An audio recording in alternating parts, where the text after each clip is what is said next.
Make sure you download the Woodward Sports app in the App Store and the Google Play Store today. Take Woodward Sports with you wherever you go and listen live on your phone or mobile device.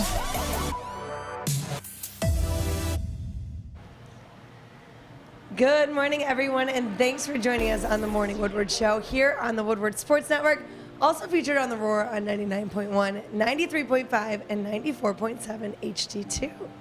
Good morning. Good morning. How are you?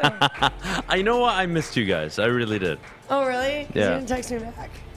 You missed everyone except me, probably. You're never satisfied, ever.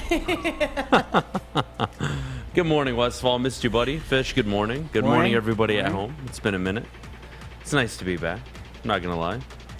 How was your weekend? You worked all weekend. I probably shouldn't ask you. Yeah, it was fine. If it comforts you, I worked all weekend as well. Maybe not as much as you did, though. But here we are. Yeah, it was a long weekend of working, but it was nice. The Taco Fest was downtown Red Oaks. Hell yeah. Got to spend some time eating a lot of tacos. All right, How do you well, not? let's get the morning show started. 4th of July yesterday. Hope you all had a great 4th of July weekend. Hope you barbecued it up.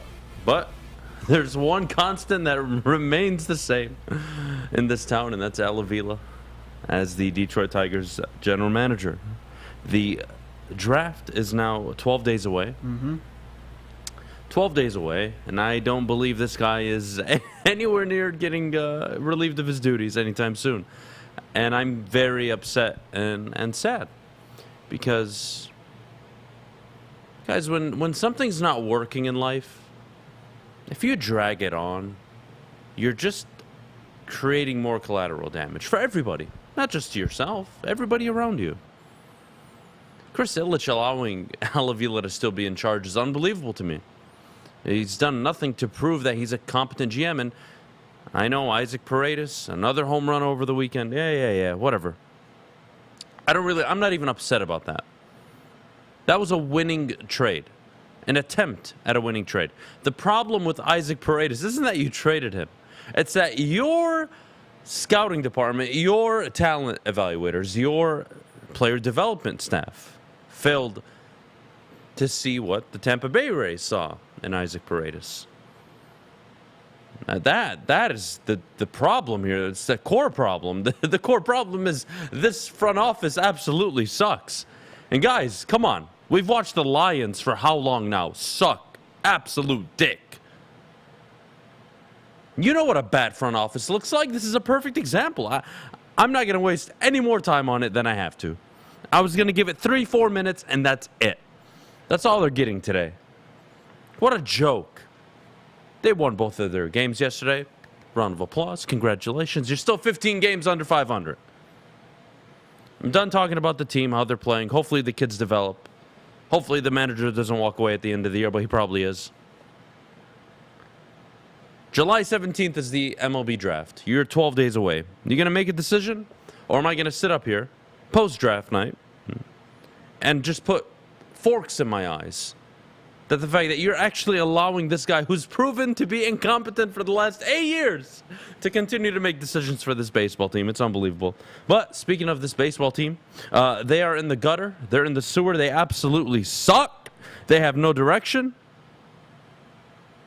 But the future of Detroit professional sports does have a direction. It's actually positive. And I want to start the show with something positive today. I didn't want to just rant about Al Avila and his no good, worthless fat ass.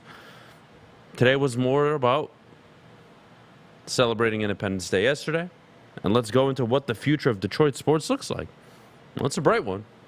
It's a bright one. You got a front office with the Lions that I believe is the most capable, most competent front office they have had in their franchise's history. Now, that's not saying much, I know. But believe me, you can see the difference. See, in prior drafts, you take Malik Willis at number 2. You take Kyle Hamilton at number 2. Aiden Hutchinson falls, you take Aiden Hutchinson. Well done. You trade up 20 picks for nothing, basically. Yeah, that's a good front office. That's what you want to see. Penei Sewell, Amon-Ra St. Brown, non-committal and free agency, no big long-term contracts, lots of prove-it deals. Guy knows what he's doing. Fix the salary cap in under 2 seasons. I'll take it. First-time head coach struggles. His first 10 games shows significant improvement down the stretch. Okay. The Lions are going where you want them to go, right? And then you have the Pistons. The Pistons recently. Cade Cunningham last year. Yes, the balls fell in their way. I know. You know what? You need some luck every once in a while. And you ended up with Cade Cunningham, who is a generational type player, who is a guy that we're going to be discussing as one of the 5, maybe even 3 best players 6-7 years from now. That's something. Troy Weaver, Jaden Ivey, Jalen Duren. His second-round picks have become contributing players. Isaiah Stewart, solid pick. Sadiq Bey, pick 16, I believe, in his first draft. Yes, Killian Hayes hasn't worked out. You're not going to hit them all, guys. You're not going to hit them all. Let's relax. Pistons are on the right track. You go to the Red Wings. They just hired Derek Lalonde as their head coach. That fits the Yzerman plan, or as Darren McCarty likes to call it, the Yzer plan, right? All right, that's going for you. You have the draft coming up this Thursday. By the way, we'll be hosting an NHL draft stream. I'll be there. Michael Gentry as well. Spencer from Woodward Heavyweights is going to be there. It's going to be a fun show. So you have all these things working for you, and you have the Wings who have brought up Mo Sider, now Lucas Raymond, Simon Edvison. They're going to draft number 8 overall. Granted, you probably won't see this kid for a few years. Sebastian Cossa in a few years. This is a team that is heading in the right direction. And it's not just a team. It's 3 of your professional sports teams, of the 4, are going in the right direction. And if you want to take it to the collegiate level, Michigan State's on the rise.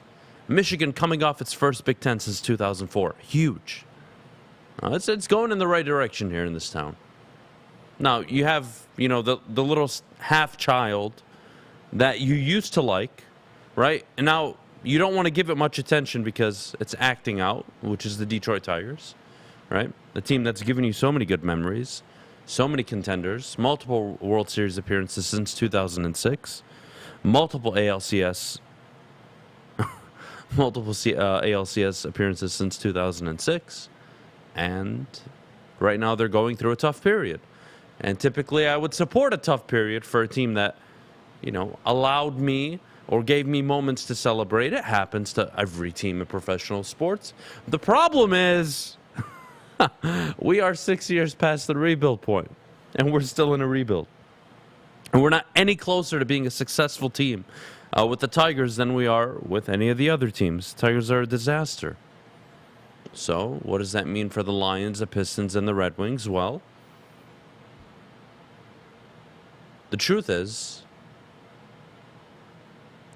you're at an early stage where you'll point to this day or even weeks ago with the NBA draft, months ago with the NFL draft, like that was the turning point. It was when they made that trade or that decision and they had that stroke of luck. That's what set them over the top. You look at the Detroit Lions, yeah, they need a quarterback. Every team wants a franchise quarterback. You can win a division without one. You go last year. Go to last season. Who won their divisions? Oh, wait, Ryan Tannehill locked up the number 1 seed? Okay, interesting. The year prior, Jimmy Garoppolo? Oh, okay. Again, you can win with average. The Lions have an average quarterback who can play at above average level. That's good. Now, do you have a head coach who can compensate that? We'll see. I'd like to believe so. Who knows? You go to the Pistons, Dwayne Casey, player development type guy right now. Don't think they're going to win 50 games this year, probably not even next year. But if Cade becomes a superstar in year 2, or dare I say year 3, well, you're talking about a 46, 48, maybe even 50-plus win team. See how Jaden Ivey develops. Isaiah Stewart, can he become an offensive threat? He looked decent down the stretch. I don't think he gets enough credit for his ability to play defense, guard multiple positions. But that's the direction you're heading in. And then, of course, the Red Wings. I like it. I like it. I like where all the teams are going, except for the Detroit Tigers, which could change overnight. Because I actually like some of the prospects they have. I actually like some of the younger players. I think Riley Green has been very pleasant to watch since he's been called up. But the caveat is you have a clueless GM who has an IQ of 7. And just so you guys know, that's pretty low. It's a disaster, Maddie. It really is. I can't believe he's still in charge. We're 12 days away from the draft. I'm not sure what I'd do with myself on the 18th. If I have to walk in here after the draft and talk about the Detroit Tigers, I'm not sure what I'll do. I might lose my mind. I'm kind of scared, honestly.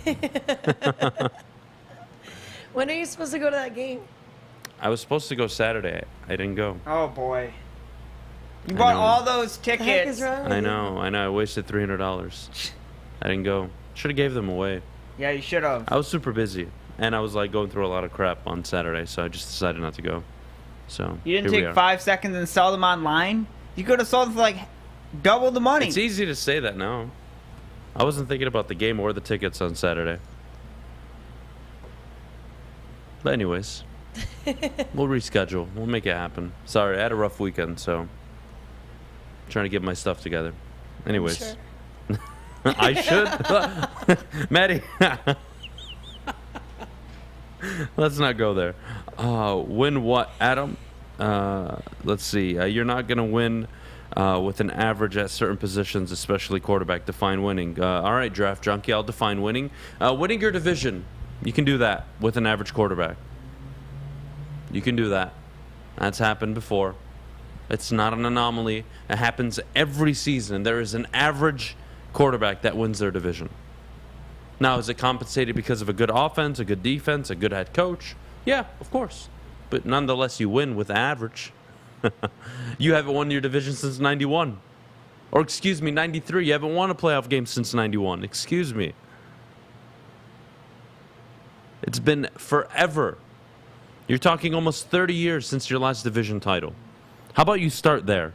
How about we not talk about an NBA championship, a Stanley Cup, a Super Bowl? How about you make progress? And you know, speaking of progress, Chris Ilitch is happy with progress, right? Yep. Chris Ilitch He loves loves seeing it. the Detroit Tigers get fisted every day. Yep. I'm sure he does. I'm sure he loves looking at Al Avila, all 400 pounds of himself, just sitting in that beautiful, beautiful box, watching that team suck and not put up any runs every single day. Oh, well, Adam? Al Avila can't hit the ball. I know. No. I know, you dumbass. His job is to get players that can do it. His job is to develop players in the minor leagues that you can call up or use for assets. Jesus Christ. Whew. It's going to be a fun show. 8:15 coming up in a little bit. I'm going to tell you which team is the most prepared to handle the USC UCLA merger, possibly Notre Dame, by the way. They are rumored to be entering the conversation of potentially joining the Big Ten. The era of mobility. One of my favorite people to listen to, Colin Cowherd, very famously said, LeBron James changed the NBA. He made it more mobile. And we equate mobility with winning in the NBA, but that's actually not the case. And it's actually great news for the Detroit Pistons. And I'm going to tell you why you'll be a championship contender if you follow this model in no time. 9 o'clock, we got Jeff Iafrate joining the show. Raj at 9:30 to talk about the Tigers. I'm sorry, but we have to talk about it. And, of course, the Red Wings hired Derek Lalonde. Didn't get to expand on it too much last week, so we'll follow up with that. But before we go, Maddie, could you tell everybody at home about the great work our good friends over at the Sports Marketing Agency are doing? Yes, I can. The Sports Marketing Agency helps spread awareness about mental health and substance abuse. Their new podcast, This is the F Word, helps spread awareness of fentanyl and other addictions. Go to thesportsma.com if you are struggling or know someone who is, and let them know that Woodward Sports sent you. Hi, my diamonds. It's Crystal with an X. You want to get hot and perfect like me? Here's my super easy routine. Drink at least a gallon of water before you wake up. Attach a weight to everything in your house. Hello? Sell your car and just sprint everywhere. Scream when you exhale. Don't follow Crystal with an X. Do your own thing at Planet Fitness with tons of equipment and free fitness training in our clean and spacious clubs. Join now for just $10 a month and cancel anytime. Detroit's downtown summer playground is back. Open all summer long, the Monroe Street Midway. Enjoy roller skating, free Wi-Fi, food trucks, art installations, and so much more. Don't forget to take advantage of the basketball court, putt-putt, and, of course, family programming all summer long. All art installations are done by Detroit artists, and it's a fun, safe event from people 1 to 100. Go to deckedoutdetroit.com. Woodward Avenue, the first paved road in America. Woodward Sports, the first sports network born in Detroit and made for Detroit. If you are looking for something fun to do this weekend, anytime, look no further than the Fulling Warehouse. The Fulling Warehouse in Hamtramck is the home of the original football bowling pin game called Fulling. They have 2 ways to play: $12 open unlimited play, or you can reserve a private lane for just $120. Wow, my voice sucks. Anyways, check them out at thefulingwarehouse.com. Yeah, you got to take down some popsicles pretty soon to help fix that. That's a you problem. I know one place to go for popsicles. My good friend Liz. Oh, yeah. Oh, yeah. All right, 8:15, or actually 8:16 now. Let's get into which Big Ten team is most prepared to handle the USC UCLA merger. Guys, before we talk about Michigan, Michigan State, Ohio State, who's ready for this? This is not over. This will be Notre Dame. This will be possibly a team out in the East, Boston College, dare I say. I don't think Boston College, but just geographically, we'll see. This is not over.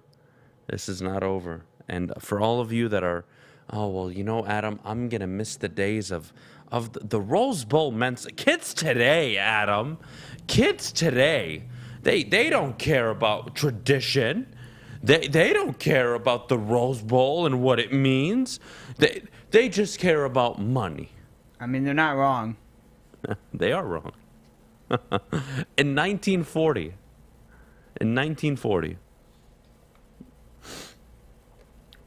you had access to a multitude of things, right? Mm-hmm. And then in 1950, you had more, and so on and so forth. And time goes on, and technology improves, and sports medicine improves. Everything improves over time, right? You're making progress as a society. Mm-hmm. You think for a second? Oh, well, in the 1970s, Adam, they played for the jersey, for the logo on the helmet. They had no choice. That's what it was. Correct me if I'm wrong. You weren't paid. That is correct. 1980s, you weren't paid to play. TV was not even a thing. Broadcasting was not even a thing. You get to the early 90s, broadcasting isn't making mega millions yet. It's still an up-and-coming industry. And then what do you know? You get to the 2000s, the 2010s, and now the 20s, and digital has completely taken over. Mm-hmm. The amount of revenue they generate is astronomical. And you're going to sit here with a straight face and tell me, well, these kids don't care. You could take Braylon Edwards back in 2004. You think if they didn't make this deal, he wouldn't be excited, and that he wouldn't be happy, and that he wouldn't command NIL money? Please. Oh, 1980s, Barry Sanders at Oklahoma State. Shut up, guys. We're in a different time, and I think I should say this. Get with the times. This is normal. You went from a 14-game to a 16-game schedule in the NFL, now 17. Why? Because of money. Not because they want to drive the fan engagement and experience. College football is a dying product anyways. It's down in attendance, down in ratings, down in views for the last 5 years in a row. Mm-hmm. And you want to tell me this isn't a good move. Okay. The tradition. Their tradition. All the old people are so upset this morning. And you're only old if you don't continue with the time, right? Age is just a number. But if you can acknowledge we're living in a different state, which you can say it's for better or worse, I don't care. That's up to you. I think it's better. I get better college football. And if I go all the way to the calendar in August and I look at week 1 of the college football schedule, you know what I get? Nothing. Nothing. Week 2, what do I get? Nothing. What do I get in college football? A matchup that I need to watch, unless I'm a fan of, one of these schools. Oh, Notre Dame and Ohio State, maybe. That's it. Texas and Who is it? Texas and Georgia, I believe. Maybe? Okay. College football is a dying product. This is going to save the sport. Unbelievable. Speaking of which team in the Big Ten currently, I think this is an answer this is a question you can answer yourselves, is most prepared for USC? For UCLA, it's Ohio State, right? Because Ohio State is with the times. Michigan State is nowhere near their level at all. But they're at least working towards getting there, right? I can at least respect Michigan State for trying to become a brand, trying to become a top-tier program. I can respect that. Will it work? I'm not a fortune teller. I can't predict the future. I think I can, but I don't think so, really. Come on. What are we doing here? Michigan, you know why I get so hard? I'm so hard on Michigan? You know I get so upset over Michigan? Because I love the brand. I think when Michigan is successful, it's amazing for college football. So I was so excited when they won the Big Ten this year. That's why I went to the Ohio State-Michigan game. I wanted to see them win, and they did. Yes, good. And what have you gotten out of a Big Ten championship, Michigan? Nothing. You have nothing to show for it. Your coach decided to go flirt with the NFL, and you have yet to adopt what all the teams in college football, the successful ones, are doing. I keep using the Nick Saban example. I know, I repeat myself. Excuse me, it's just the goddamn truth. If Nick Saban is telling you you can't play this run the ball, control the clock, aggressive defense type style anymore, what the hell are we doing at Michigan? And I'm not asking you to change it overnight. But you look at the last 5, 6, 7 national champions. Go find out what the average national champion and also the average college football playoff team has in terms of 5-star recruits. You'd be amazed. It's a lot. How many do Michigan have? Oh, that's right. They struggle to attract wide receivers because they don't throw the football enough. Isn't that funny? Oh. No wonder all the Big 12 schools and Pac-12 schools get all those receivers. Oh, why'd Purdue have the Biletnikoff winner last year? Oh, they throw the football a lot. No, is Purdue the brand that Michigan is? No. And that's the point. That's why the J.J. McCarthy thing, it's not because this is Drew Henson, Tom Brady. No. This is not a repeat of that. Stop it. You had one sample size, one data point in the last 18 years that equated to success for your program, that relied on the way you play. What about the other 17? We just throw them away now because you won? And then you got blown out by Georgia? And you would have gotten blown out by Bama? Come on, guys. Come on. Do I think Michigan has all the potential to be up there with Ohio State, Georgia, Clemson, Bama, USC? Absolutely, I do. They have the brand. Michigan State's trying to become that. What do you think Michigan State's doing? Tuck coming, all the money, all the recruiting, all the branding, all the marketing. What are they trying to do? They're trying to become a brand that you associate with. Texas is a top job. Miami, Michigan, Oklahoma, Clemson, Georgia, LSU, Florida. You're trying to become a household brand. And you're not right now. And I can at least respect Michigan State for trying to become that. But Ohio State clearly, by miles, is ahead of everybody in the Big Ten. They're ready. How do you compete with a Lincoln Riley team that'll put up 37, 40, 45 points in a game? Last I checked, you need to score more than your opponent to win. Now, I know the traditional, control the clock, run the ball, play good defense, you'll be okay. All right, Sherlock. I know. When are we going to get with the times? College football is dead, Adam. It's dead. Oh, no. What are we going to do without the Rose Bowl? What are we going to do without tradition? Shut the hell up. This was never about tradition. It used to be a long time ago. But with TV and digital and social, we've evolved. And it's become less and less about tradition. Now, do you still want tradition in your schools? Absolutely. But don't tell me it's about the kids. Don't tell me it's about tradition. You got to go to the Rose Bowl. No, we don't. No, it's about money, actually. This is what it's all about. And this is what we've allowed. So you can't be upset when the product is in the tank for 5 years and they're trying to find ways to put it together. Now, what does it look like? I think it goes to a super advanced college football playoff where they have a similar format to maybe the NFL. I think that's something I could get behind. That would be interesting. You can have 2 teams, 4 teams get a bye week for winning their outright division, depending on how this conference realignment shapes out to be. Or you get rid of divisions and the top 4, top 5, whatever it may be, across the board get it. Who knows? And then you go by seeding after. But at the end of the day, this is the best thing for college football because it saves it. How do you pay for women's lacrosse, men's lacrosse, water polo, baseball? How? Most of the money is generated through football season. And if I believe I'm correct in saying this, the average Big Ten team makes about 70 to 75 million from the TV rights deal with Fox.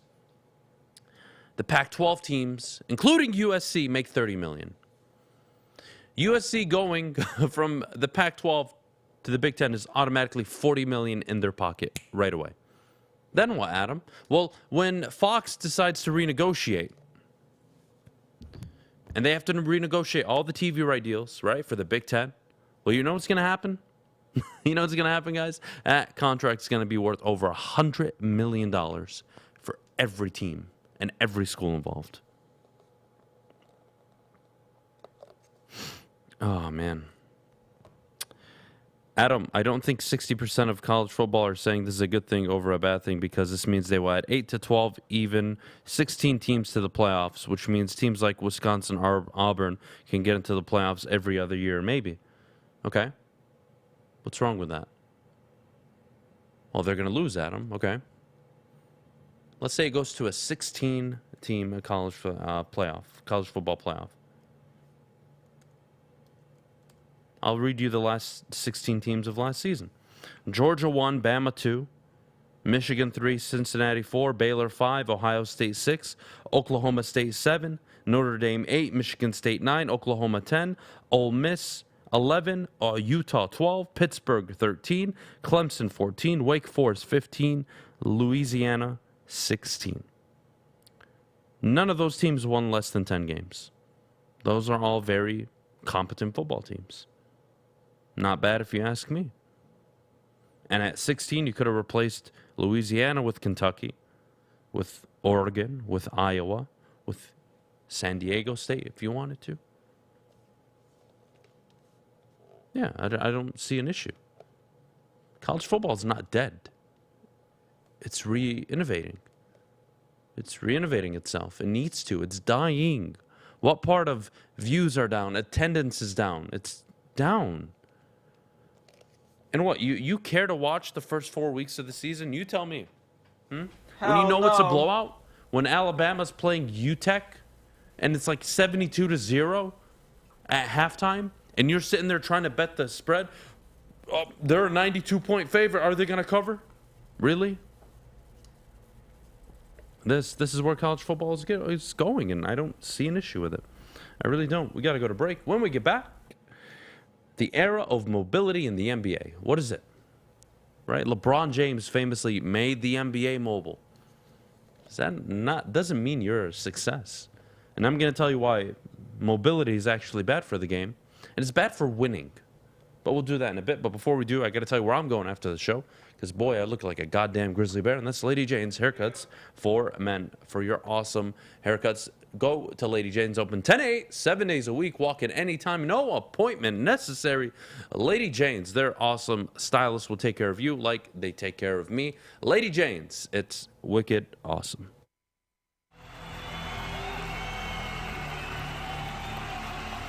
He's going deep, right side. Oh, that is Edwards out there. He goes up in the air at the goal line. Hey, it's Brandon Edwards here, wanting to welcome the sports marketing agency to Woodward Sports Network, to the family. Glad to have you guys. For the last decade, the sports marketing agency has literally leveraged athletes around issues such as mental health and substance abuse. Glad that we can finally start trying to get the stigma off of mental health that's been there for all these years.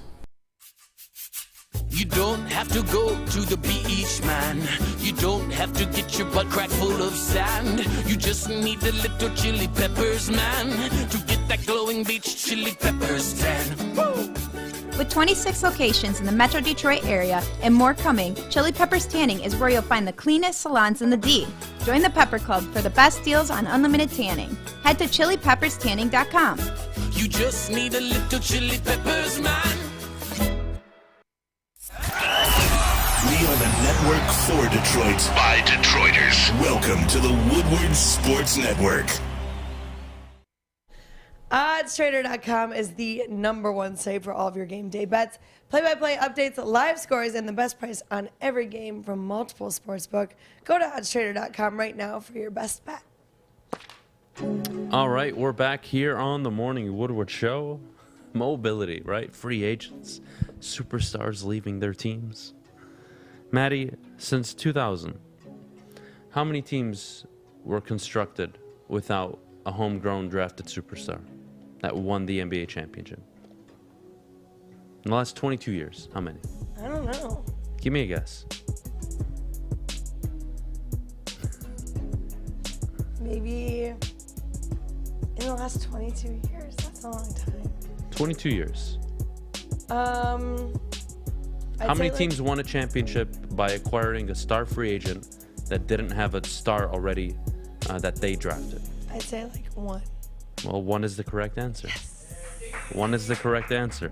The only team that was able to do this was the 2019 Toronto Raptors that acquired Kawhi Leonard in free agency, sat in basically half the season. The Warriors got hurt in the finals. We all know the story. Klay Thompson goes down. Kevin Durant goes down. They win the championship. That is one champion in the last 22 years. And it's actually zero prior to that, by the way. It doesn't exist. So this idea that LeBron made the game mobile, what does that mean for winning? Well, it means nothing, actually. And if you look at the last 12 years, right, it's kind of an outlier because LeBron James has been playing in the NBA for the longest damn time. So just because LeBron was able to make mobility successful doesn't mean everybody else is. Chris Paul. Maddie just threw me off. Chris Paul. Kevin Durant. Paul George. Kyrie Irving. James Harden. Paul George. Stars. All-star players. What would mobility do? If you didn't have LeBron James on your team in the last 12 years, mobility did dick for you. The last 12 champions: Golden State homegrown, Milwaukee homegrown, Los Angeles LeBron James, Toronto the exception. Golden State homegrown, LeBron James in Cleveland. Golden State homegrown, San Antonio homegrown, Miami Heat, Dwayne Wade homegrown, but they had LeBron. Dallas Mavericks, the Lakers, Kobe, the Boston Celtics. That is an interesting one, but you still had Paul Pierce as your core. San Antonio, every team had a superstar that they drafted that allowed any free agent they brought in to work. Now, the exception to the original rule, which was if you drafted a superstar, what team has had success acquiring another one? Well, the last one is the 2008 Boston Celtics, realistically. I don't count Golden State with Kevin Durant. That team has won before, they've won after.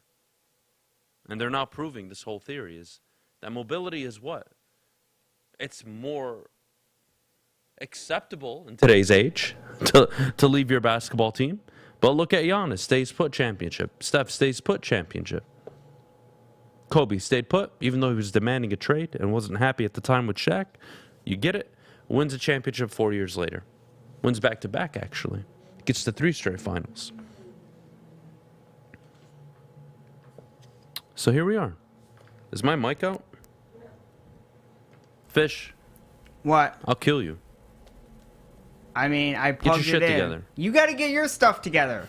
I think you're jiggling the bottom thing. So stop What are you jiggling talking it. about, dude? I plugged it in on. It's kind of resting. It's just fine. Okay. Well, your mic's back now, so you're good. You should be paying attention to the I was levels paying and telling attention, me you if they're- dingbat. It wasn't Alright. fully out though. I fixed it. So it was a problem on your end? It was on your end. You're touching the bottom thing. There's nothing here, dude. Well, it's obviously I'm gonna is if kill it's Fish. going out. Swear to God, I'm gonna kill Fish. You're gonna be fine. Anyways, I'm not being dramatic. I saved the day. You're welcome. While All right. not interrupting the show. All You're right. welcome. All right, Fish. Fair enough. All right.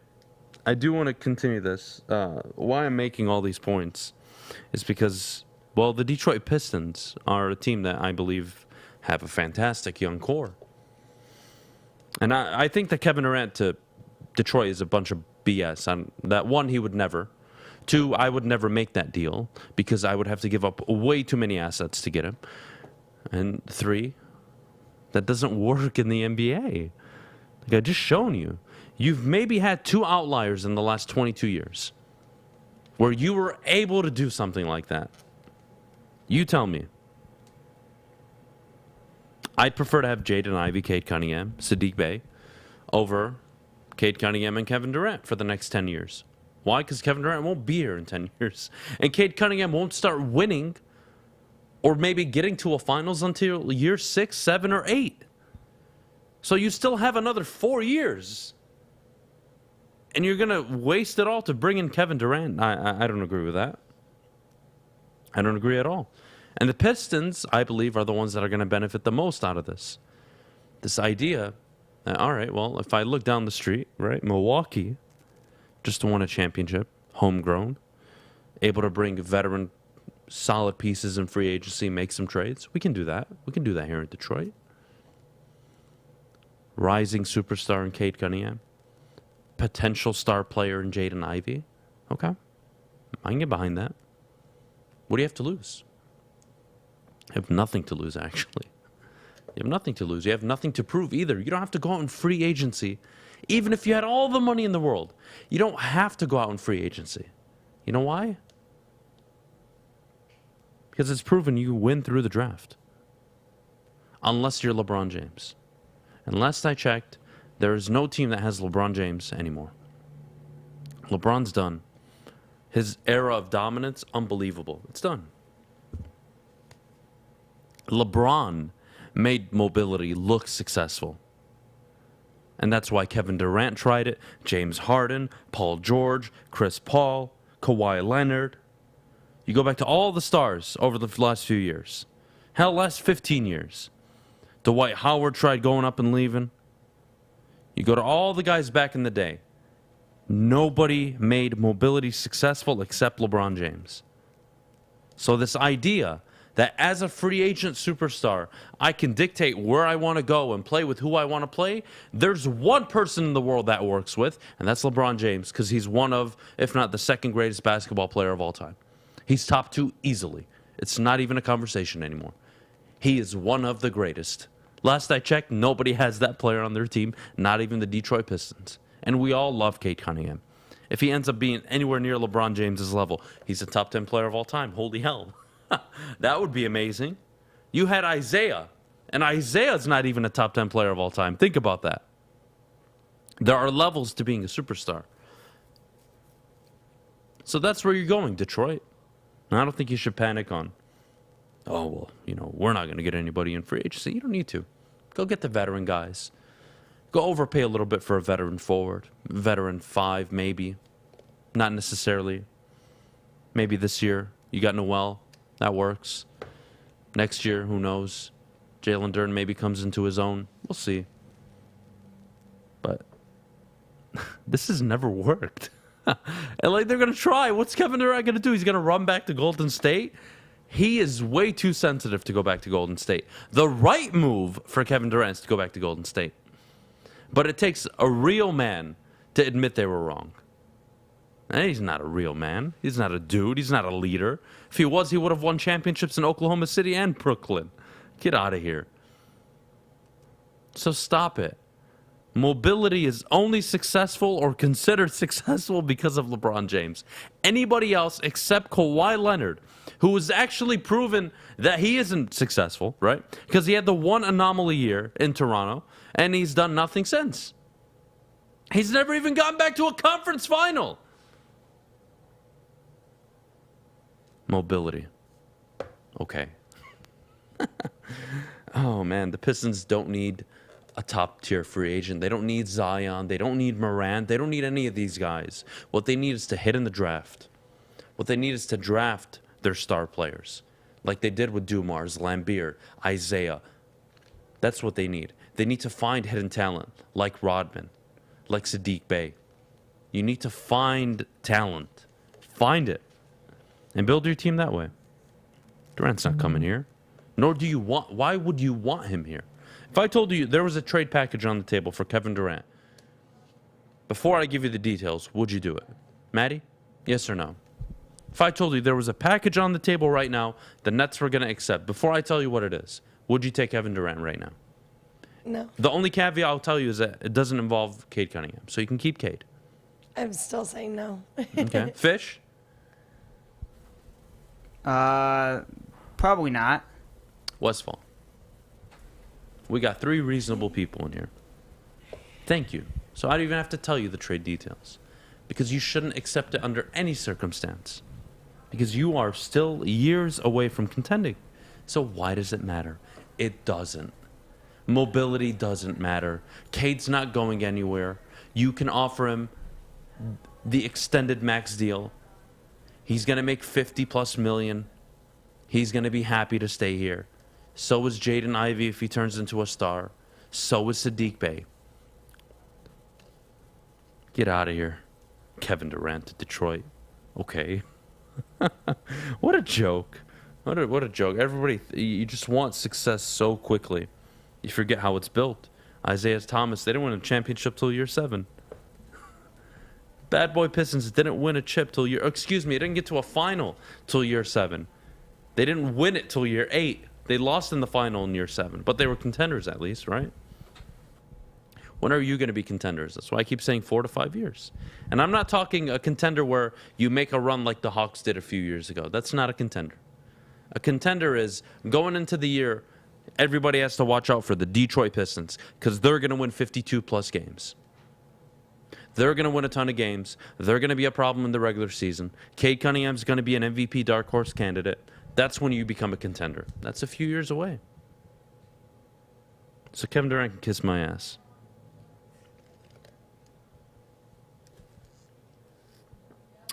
Oh, man. Eric Minion's one of my favorite people in the chat. You know, because this is the good thing about having diversity in this country, right? You have smart people and you have idiots. Eric does fall into the idiot category. Well, Adam says he don't need a top free agent, but wasn't he banging the table for DeAndre Ayton? DeAndre Ayton's not a top-tier free agent.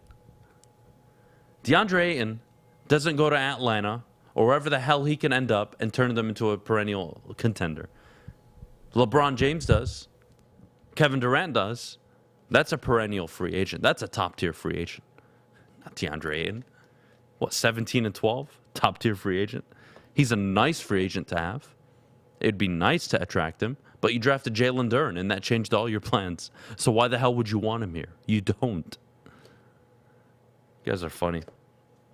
We're going to go to break. When we get back, speaking of Jaden Ivey and the Detroit Pistons, we're going to break down Jaden Ivey as a basketball player, what his comp could be, what to expect from him year 1, year 2, year 3. And then, of course, 9 o'clock, top of the hour, we got Jeff Iafrate joining the show. But before we do, Maddie, could you tell everybody at home about our good friends over at Cintron? And the summer of Cintron is here, and now Cintron is available at your local Kroger. So head on over to Kroger.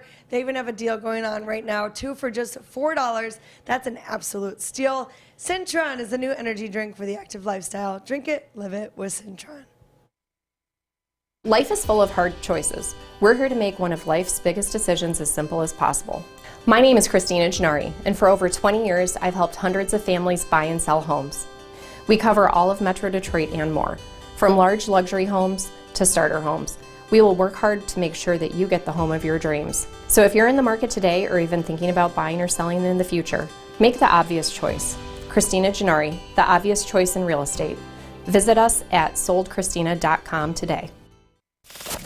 We don't like to brag that we are the toughest sports network in Detroit, but we do have a guy named Darren McCarty on our side. Lemieux and McCarty, who've had a good knockdown drag up. There they go, right on the whistle. They were talking to one another. Woodward Sports. And all summer long, Memorial Day to Labor Day, Bedrock Detroit brings you, of course, the Monroe Street Midway live event, basketball, music, roller skating, mini golf, food, trucks, and more. A fun, safe environment for everybody to have a good time. Visit the Monroe Street Midway when you get a chance. It's brought to you by Bedrock Detroit, of course. It's a good time. Go to deckedoutdetroit.com for more information. 8:46 here on a beautiful Tuesday. I miss Terry, by the way. Kind of wish he was in today. Because I know Terry got it. He had a good time. Just leave it at that. Yeah, he did. Terry had a great What weekend. about me, you bums? You golfed and you didn't even invite me, so here. Yeah, you didn't invite By the me way, either. It wasn't Mister, even. It was, I complain about not getting invited to a on. golf event that never happened. Hold on, it But wasn't. you're gonna sit here and go golf and not invite us. And It then wasn't me that it was Sticky Wicky. Go blame him. Whatever. It's okay. And I did ask you, by the way. You did not. I did. I asked you last Monday. You did not. And you said, I don't know what I'm doing. Yeah, I said I don't know what I'm doing. I didn't tell you yes or no. Well, you should have talked And then to you Stick. never followed up. Hey, at least you got an invite. I didn't really get an invite. Really didn't get an invite. Whatever. It's up to Stick. It's not up to me. Whatever, fish. I had a great time in Canada, by the way. Thanks for asking. Yeah, I don't care about Canada. I have zero care for it. Well, you got some chips in the back that you're trying, so good luck. What is it? All dressed chips. They're like uniquely Canadian. They're Ruffles. Why don't you go live in Canada, fish? I want to. I love that city I was in. Oh God. Tailgate atmosphere, party atmosphere is fun. Well, look. Before the draft, we all talked about Jaden Ivey. What are the likelihood he could be there? Man, the fact that you got him. Let's just start there. Awesome. But what is this guy capable of becoming? Can he be a star, superstar, top 10, top 15 player in the league? Who knows?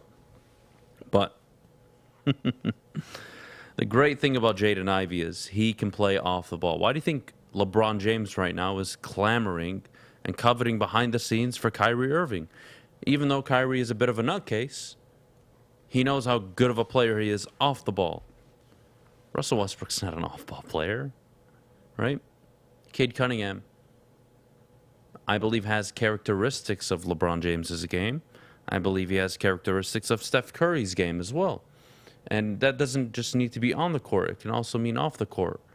Selflessness. Pass first. Making the right decision. Cade Cunningham's got it. He's got it. There is no doubt. And he will be one of the best players in this game in a few years. No doubt in my mind. And what Jaden Ivey brings to the table is an off-ball scorer. A guy who, when Cade is on the court, commands attention and will have favorable matchups. And when Cade is off the court and Ivey's on the court by himself, let's say, and he's the primary ball handler or the primary scorer, well, you have somebody on the court when Cade isn't there or Sadiq isn't there to keep the game going along as is, whether it's to continue a run or try and make a run. Whether you're up, down, doesn't matter. Just the amount of flexibility drafting Jaden Ivey brings you over, let's say, a Keegan Murray is night and day. And I want to prepare Detroit Pistons fans for one thing. One, it's Summer League. Chill the hell out. Lonzo Ball, Summer League MVP. Number one. Number two, Keegan Murray was always the more NBA-ready prospect. That's what's so appealing about him for the Knicks. The Knicks are trying to win right now with Domantas Sabonis and De'Aaron Fox, excuse me.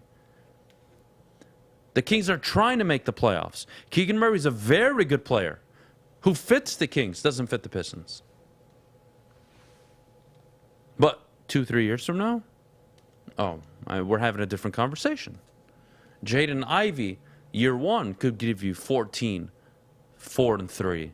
Year 2, 16, I would say 4-3 again. I'm not sure what his ceiling is as a passer. Hell, even 2 assists, I think, is a realistic goal this year.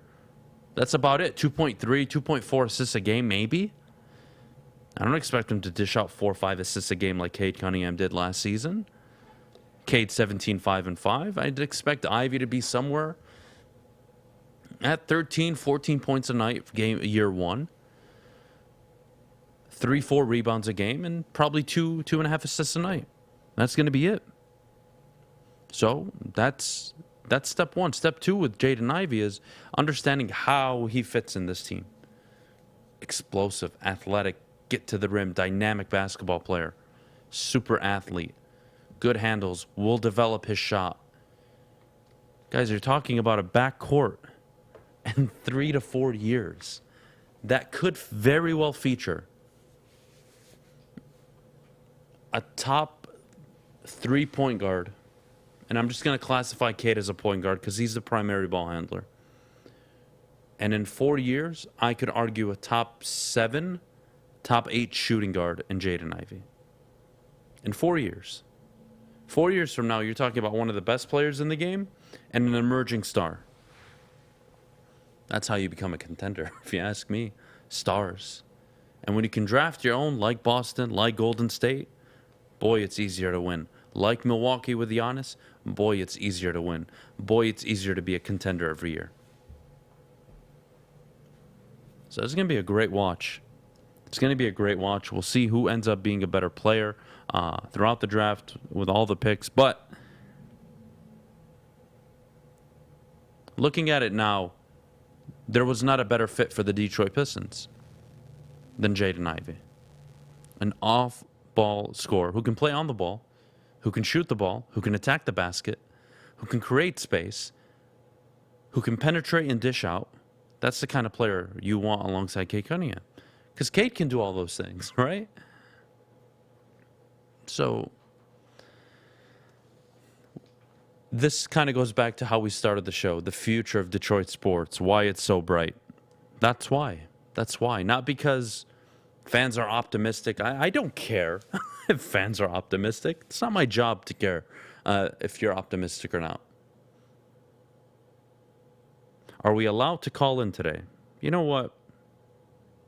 Sure. Why not? Why not? 313-552-6322. You guys can call in today. I don't mind. Feel free. Have a conversation. Give me your thoughts on Jaden Ivey.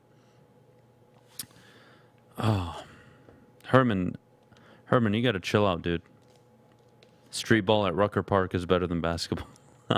I guess. I don't know. It depends what you want to watch. Street ball is very enjoyable to watch, but there's a difference between professional basketball and street ball.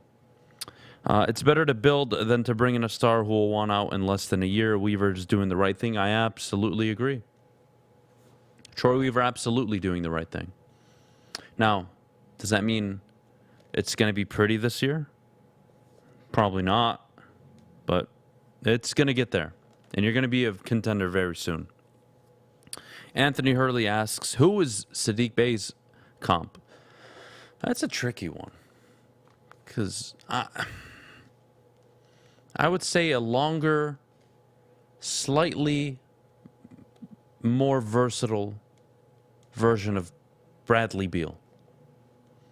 Now, I don't think offensively his game can get there where he's a 27, 28 a night guy. I don't think he can get there because the team he plays on, right? Cade Cunningham is the primary ball handler. And it goes Cade, Saddiq, and then it'll probably be Jaden Ivey this year as the number 3 option. So Beal in Washington is the one. So he's going to put up buckets. But Beal on a star team, on a contender, probably gives you 21, 23 a night, 24 a night. I think that's what you might get out of Saddiq Bey this year.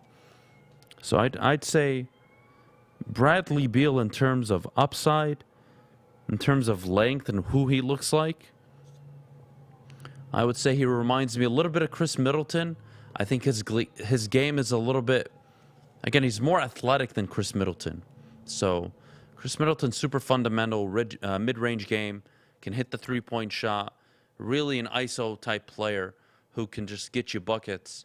I don't see Saddiq Bey as that. I'd like Bradley Beal more, but I can see also Chris Middleton in him a little bit. A few minutes coming up, Jeff Iafrate going to join the show.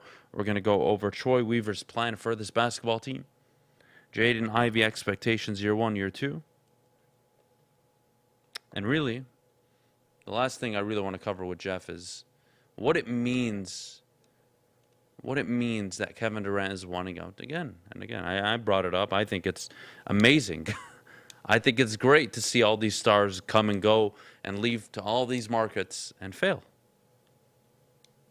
because that benefits the Detroit Pistons. So, a few minutes coming up, Jeff will be in studio. I do want to wrap up with this on Jaden Ivey. The last thing I will say on Jaden is,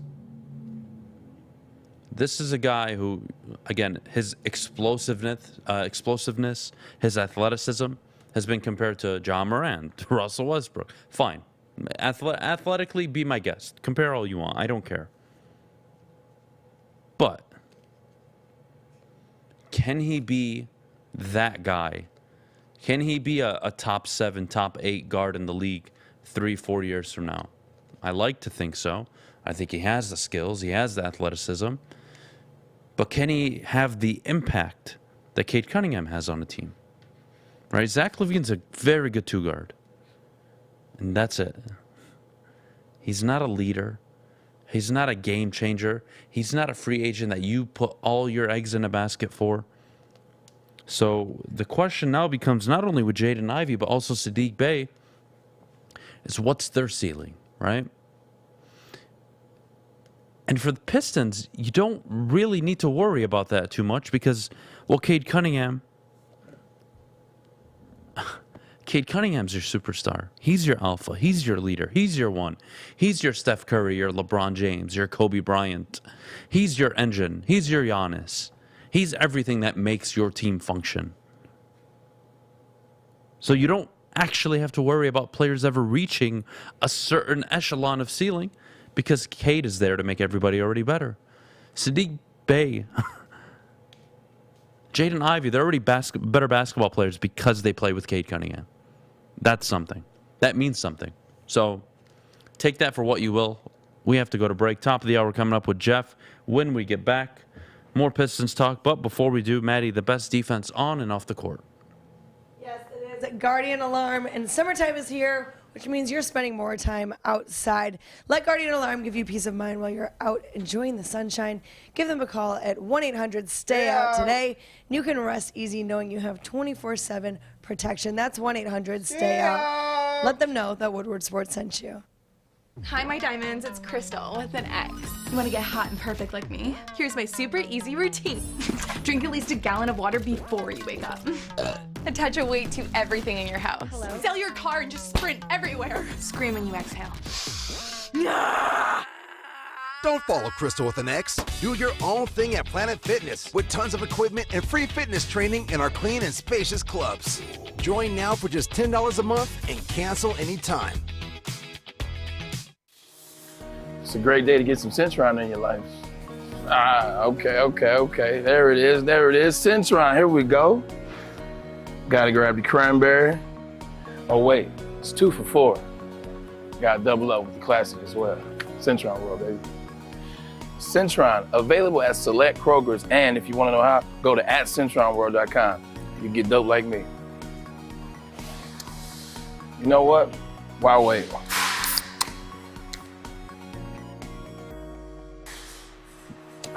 Great taste, guaranteed.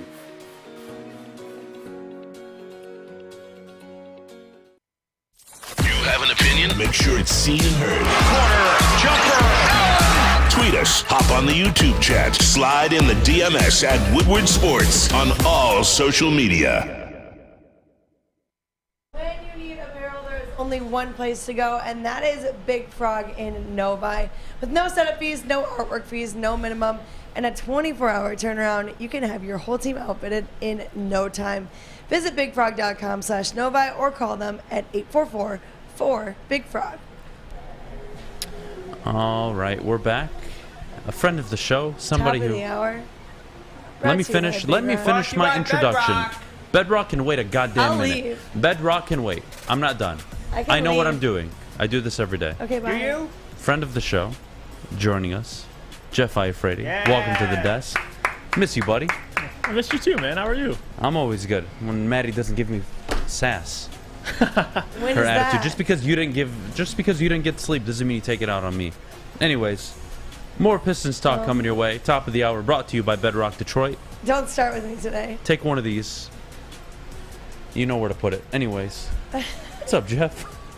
What's going on? Jeff, I was talking about. Let's start with Kevin Durant because we'll get to the Troy Weaver model and his plan in a little bit. But Kevin Durant wanting out of Brooklyn, I don't care. I don't think the Pistons should go for him. That's irrelevant. But this idea of player mobility, right? LeBron James made the game mobile. He did in theory because now it's more acceptable to leave your team in free agency. Yeah. But that doesn't mean you win. No. And I think one thing that gets overlooked too is LeBron has never asked for a trade, no matter how bad it was. Yes, he left in free agency, but this will be Kevin Durant now asking for really the first trade of his career. But not only that, I think this will be the biggest trade package in NBA history. I mean, this is the biggest star in the modern day era that will be traded. And I think that has significant impact. I mean, all 30 teams have inquired about him. You know that. And thing you can't overlook is the Toronto Raptors. I think the Toronto Raptors are a sneaky destination for him. But again, Adam, this is what happens. You sign a contract. KD should have never left Golden State. He did. And now he was asked to do a lot more in Brooklyn. And it's a disaster over there, to say the least. It really is. Yeah, I mean, not only is he... By the way, I think he's right to want out of Brooklyn. I think it's been a disaster. Yes. His fault partly, right? Because he decided to team up with Kyrie Irving. But this is where the league is going, and that's why the Pistons are in such a good direction. Mm-hmm. Because they're building through the draft like Golden State has, like Milwaukee has, right, like Boston has. And you're not a market that's going to attract a free agent, so why do you care? And that leads me to my next point, and really what I want to hear from you is Troy Weaver has his plan. Yes. He's not deviating from it. Built through the draft, develop players, and it's going to take time. And to be honest with you, Jeff, I don't think there's a better way to do it. No. I think Troy Weaver, to an extent, has learned a ton from Sam Presti, and that's the same route Sam Presti took. I mean, in OKC, they drafted, James Harden, KD, Russell Westbrook, Serge Ibaka, Steven Adams. All these guys are homegrown talent, and they got to an NBA Finals at the age of 22 years old. So it worked out pretty well for them. Couldn't keep the core together, but that's the way to go about it. Like in a market like Oklahoma City, I was listening to the show. You brought up Milwaukee, another destination that you need to build similar to. Build or get homegrown talent like the Pistons are currently doing. You have Jalen Duren, Jaden Ivey, Cade Cunningham, Saddiq Bey, and then you can, like the Memphis Grizzlies are doing now, like you build through the draft. You don't build through free agency, especially with a destination like Detroit. It's cold. It's not somewhere that free agents clamor to be. But I will tell you this, Adam, if you're winning games, makes it a lot easier. So I think what Troy's doing is the right way to approach it. Patience, flexibility, keeping your options open, understanding that you're going to have plenty of cap space next year, the year after, but the thing that doesn't change is you have all this talent on rookie contracts, and that's the way to go about it, man. Homegrown talent, guys that want to be here, because that's important. Like in Milwaukee, Giannis wants to be there. He doesn't want to leave. So that has something to do with it too. But yeah, Troy's plan, he's going about it patient, and not a lot of GMs can say the same. I mean, a lot of guys, especially in the market they're in, I mean, they try and rush the process and try and, like Minnesota, for example, trading for Rudy Gobert, giving up 4 first-round picks, which is an interesting trade, to say the least. But they're desperate. They want to win. I think Troy's going about it the right way. Be patient, man. Let these guys develop. I do agree. I mentioned Jaden Ivey a little bit ago. I would walk through his off-ball presence, what he means for Cade Cunningham. What's his ceiling? Or forget ceiling a little bit. Give me a player comp that you see not only with Jaden Ivey, but also Saddiq Bey. With Saddiq, I said offensively kind of Bradley Beal, but I get the Chris Middleton comparisons, but he's so much more athletic than Chris Middleton, and his game is completely different, right? Middleton's ISO, mid-range, fadeaways in the post. That's not so much who Saddiq Bey is. So walk me through Cade Cunningham's two co-stars, really, is who you want them to be, and Saddiq and Jaden Ivey. I think Jaden Ivey, for me, when I was watching him pre-draft, I saw a lot of Victor Oladipo. I know people bring up Dwayne Wade, which clearly that's the comparison you want. Hall of Fame, one of the best shooting guards of all time. I think he's got a little bit of Dwayne Wade. He moves like Ja Morant. I think, pre-injury, Victor Oladipo is somebody you can't really sleep on. He was one of the best players at that time at the two-guard spot. But, yeah, I mean, the athleticism, he isn't the best shooter, but I think he can be even better. But, yeah, if you want to look at athleticism, his finishing ability, and just his game in transition, like he's a monster. I think you can throw a couple guys in there, Victor Oladipo, a little bit of Dwayne Wade, and even a little bit of Ja Morant in terms of his movement. But it's hard to compare him. Like, there's not too many guys that are built like that move like that. He was the most athletic player in the draft, obviously the fastest with the ball in his hands in the draft. So I think he's a unique player, but those are the guys I'd probably take games away. For Saddiq Bey, that's an interesting one. I know defensively he isn't as good as Mike Bridges, but I think there's some parts he can take of his game in terms of his shooting ability, 3 and D. I think there's a lot of defensive potential that isn't unlocked yet with Saddiq Bey. I like the Chris Middleton comparison. I think he can be able to create his own shot a lot more, and maybe you can make that comparison work. But yeah, Adam, I think these two guys, it's hard to make comparisons, but they take a lot from a lot of people's games. I'll tell you that much, man. All right, well, you have a star. Yes. I already think he's a star in Cade Cunningham. I believe in 4 or 5 years we're talking about one of the best players in the game. Having said that, what do you see in Cade Cunningham that'll allow him to be successful in Detroit? I know people mention his contract will expire in a few years, and will he leave on a free agent destination, a bigger market? Again, I kind of pointed it out earlier. Mobility doesn't mean winning. Cade, to me, comes off as a guy who wants to win, who actually likes to be here, by the way, which I appreciate. Right. The Pistons can and will offer him the most amount of money available in a few years, so I have no concerns on whether he's leaving or not. But what does success with Cade Cunningham look like? What needs to be around him, and what does his game need to be developed into?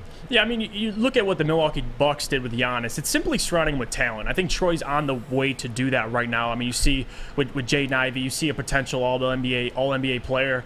Jalen Duren, another guy that really you don't know his potential fully. It's just about surrounding him with talent, and I think the right way to do that is through the draft.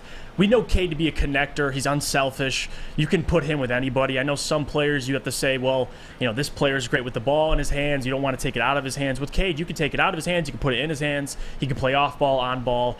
He's just a team player. He wants to win. So I think that the job becomes much easier when you have a player like Cade Cunningham and his unselfishness because, again, there's players around the league you can make comps to, but one comp you can't make is just his unselfishness, man. Like his versatility. They're talking about lineups. So you can put Cade at the 3, the 1, the 2.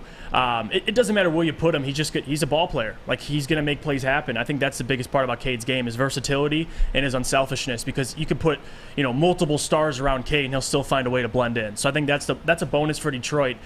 This isn't Russell Westbrook. You don't have to worry about pairing with other players. Cade can play with anybody, man. I think that's really the path to success is just surround him with talent, surround him with shooting. All right, speaking of path to success, what is their path to success? 1, what needs to happen? 2, what's the timeline? What needs to happen, again, it's through the draft. It's through free agency, those two things. I mean, the draft, you're hitting on a lot of these guys. I think the work really now is going to start in free agency. You have your core talent of Saddiq Bey, Jaden Ivey, Cade Cunningham, Jalen Duren, and company. But the rest is really through free agency, getting a veteran, getting a star. If whether it's through Saddiq Bey growing into a star, Jaden Ivey growing into a star, or going out and trading for a star, it does not matter. Just adding talent, man. That's the path to success. If I had to give a timeline, I would still say you're probably about 2-3 years out from really making deep postseason runs. It really has to do with these guys. I mean, you have Jaden Ivey going into his rookie year. We don't know what we're going to get out of him in his rookie year. Once you fully understand where these players are at, you realize Jaden Ivey going into his second year, let's say, you're expecting big things out of him. Cade in his third year, he's going to be an all-star player.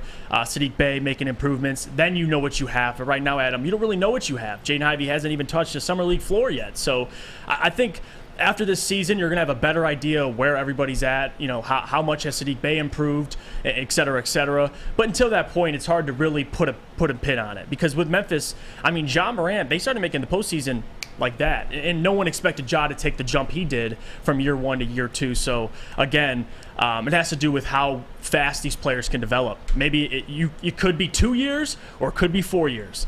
It just has to do with the rest of the guys. Well, if it's on Ja Morant's timeline, then they are a team that's getting out of the first round, not next season, but the year after. Right. Memphis built a little differently. Jaren Jackson more developed. You have Kyle, God, how am I forgetting his name? God damn it, Adam. For what? Repeat what you're saying. I'll finish it. Their team. You have Jaren Jackson. Oh, yeah. Mm-hmm. Kyle, whatever the hell his name is. How did I forget his name? What was Kyle Anderson, but yeah. Kyle Anderson. Thank you, buddy. Appreciate you. I got you. Picking me up always. Now he's with Minnesota, but he was there. Can we put the camera on Fish real quick? This is what I deal with. For no reason, it's just there. That exists in the studio. Why, I don't know. Because you exist in the studio. Yeah, I haven't been fired yet. So. Oh, Maddie's here. I didn't know. Yeah, Maddie's here too, by the way. All right. Well, Jeff, before I let you go. You're welcome. Before I let you go. Let's say Cade becomes a star. You say he can be in year 3, right? Let's say he's 25, 6-8. Right. Year 3. He's a superstar. You're probably winning 48, 50 games, no matter what happens, right? Yep. I think Saddiq Bey is what he is. He's going to be fine. He's going to continue to develop. Now it's whether or not Jaden Ivey is that guy in year 2, because that's his timeline, right? Year 3 of Cade will be year 2 of Ivey. And is Ivey going to be 17, 18 a night? I hope. Yeah. I hope, but it's going to be a young team. I don't think they're going to be Eastern Conference contenders until year 4. Yeah. That's the number for me. Year 4, look at Tatum. Look at even Giannis, how long it took him, but a little different player. Didn't come into the league right away and dominate. So, yeah, you have Morant. You have even Trae Young, not this past season, but the year prior, make a run. It's possible, but when is this team going to be a sure, not number 1 seed, but a sure fit or a sure lock for a number 1, 2, 3 seed? 50-plus wins? Probably 3 years, 4 years from now. And that's a good timeline, because now 3 years is when these guys are going to start hitting their prime, because now you'll have Jaden Ivey, 23 years old. You'll know what he is by then, and then you'll have Cade Cunningham as well going into his 3rd, 4th year. So that's the timeline. Like, that's the difference. That's why it's so hard to pinpoint it, because a lot of the success the Pistons will have is based on this core and their development. I mean, the rest is really unpredictable. What they do in free agency, you don't know. This offseason they could strike on a good player. Next offseason they could strike on a good player. Middle of the season trade, you could get a good player. You don't know the route they're going to go, but again, Adam, a lot of their success depends on those 3 core guys. And to your point, I think Jaden Ivey in his 2nd year, if he blows us away his rookie year, let's say he wins Rookie of the Year, then I guess the expectations pump up a little bit. But again, we got to see what Jaden Ivey looks like, because he's going to be a reason why you're making deep postseason runs. Fair enough. No doubt July 7th, Pistons Summer League starts against the Portland Trail Blazers. Jeff, thank you so much. Make sure you guys follow Jeff on Twitter.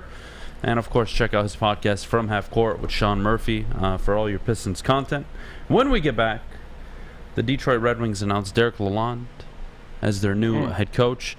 Why the wow, that was a hell of a tongue twister. Why the Iser plan, God, D-Mac has me messed up, is ahead of schedule, in my opinion. And I think the Detroit Red Wings will be vying for maybe a potential 8 seed this year. Mo Sider taking a big step going into year 2. Lucas Raymond, Jakob Verana. I'll tell you why when we get back. But before we do, Maddie, the buffets over at Big Boy. Yes, actually, ciabattas are now at Big Boy. Summer salads, hand-dipped shapes, all at Big Boy. Try a chicken club, chicken cordon bleu, or sunrise ham and cheddar, all on their grilled ciabatta bread. Or keep it light. They've got a Michigan apple, chicken Caesar, and Greek salad as well. Don't forget, of course, to cool off with a nice hand-dipped cookies and cream or strawberry shake. You heard it here first. Summer just got better at Big Boy. Fellas, let's be honest. We like things to be easy. We like simple stuff, like sports 7 days a week. We like things uncomplicated, like Lady Jane's Haircuts for Men. Open 10 to 8, 7 days a week. Walk in anytime. Sign in, sit down, watch your favorite team play, and before you know it, your hair will be game ready. Open 10 to 8, 7 days a week. Walk in anytime. Lady Jane's Haircuts for Men. It's wicked awesome. 3 NBA championships. Detroit fans were there. 11 Stanley Cups. Detroit fans were there. 4 World Series wins. Detroit fans were there. And that one Lions playoff win in 1991? Yeah, Detroit fans were there.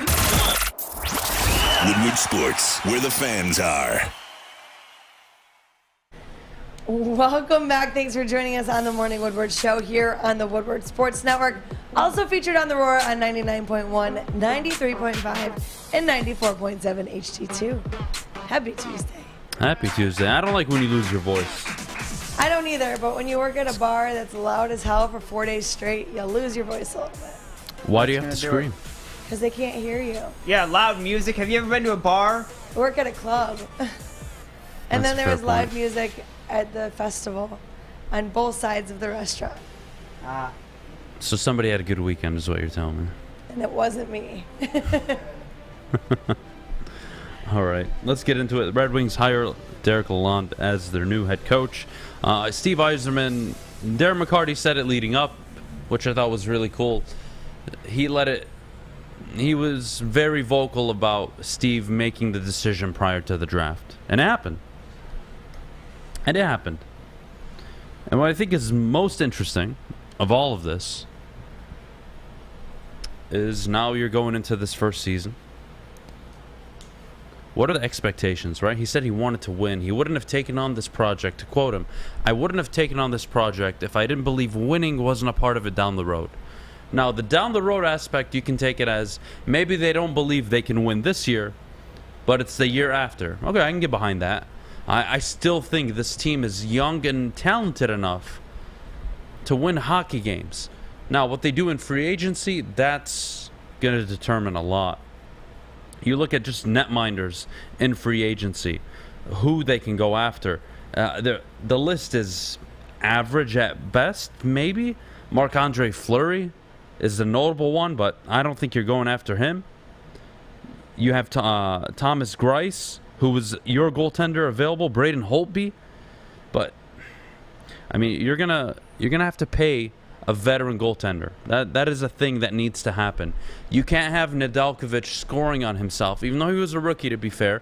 And he played really well at times throughout the season, but he also played pretty bad. And that's one of the reasons why your former head coach is gone, because the team was so inconsistent. But I think a veteran netminder, a veteran defensive line, a defensive pairing, for your line would be very helpful. You have Jakub Vrana, who scores at an immense rate. You have Lucas Raymond, who ideally takes the next step in year 2 and becomes a 25, 28, 30 potential goal scorer. That'd be nice. Dylan Larkin really showed out last season. Can he bring it into next season again? That'd be ideal. And then you have Mo Sider, who, let's be honest, I don't think it's crazy to say this is a guy who's going to be mentioned in the short list for the Norris Trophy Award next season. It wouldn't surprise me one bit. So you have pieces, you have players. Are you going to be able to score enough? And conversely, are you going to be able to play good enough defense? That was a big problem last season with this team. So, can they win year 1? I wouldn't bet my money on it. But 2024, 2023, 2024, that's the year. That season is the season where the Wings get back into the postseason. Guaranteed, no doubts in my mind. Adam, they need a goalie. I agree, Scott. I do agree. They need a goalie. They need a veteran goalie. That's the key. Adam, we need centers. Well, you're probably going to draft one. You're probably going to draft one. The 2 players that you're linked to might have one in a few years. Matthew Savoy and, of course, Brad Lambert are the 2 players, that are projected maybe to be there. And number 8, we'll have to wait and see how the draft plays out on Thursday. But what centers are you going to go for in free agency? That's my next question. You tell me. What, Evgeny Malkin? That's not going to happen. Where are you going in free agency? Claude Giroux? Ryan Kessler? Philip Forsberg? Vincent Trocheck, maybe. Yeah, you need players, and you have the cap.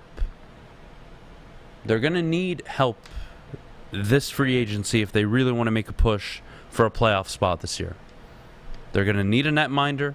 They're going to need a veteran defensive player to pair on a top 4 line, or defensive line, excuse me. And then you look, center is a big thing. Jakub Vrana needs to be healthy. That's a thing, because he scores at a rate higher than Connor McDavid and Leon Draisaitl. That's saying something. The only player in the NHL last season who had a higher goal per game average than Jakub Vrana was Austin Matthews. That's ridiculous. The kid can find the net. So I'm excited for the Wings. The Wings are going to be a great watch this year. Vrana, Fabry, Zadina, all wingers need help at center. Yeah, no, Mike, you're right. I can't disagree with you, Mike. And you need playmakers. I think that's another thing. A true playmaker. Not Dylan Larkin is the definition of a playmaker at center. That's a guy who can get your goals when you need them, and he can also assist. You need another one of those. Is it in the draft? Is it in free agency?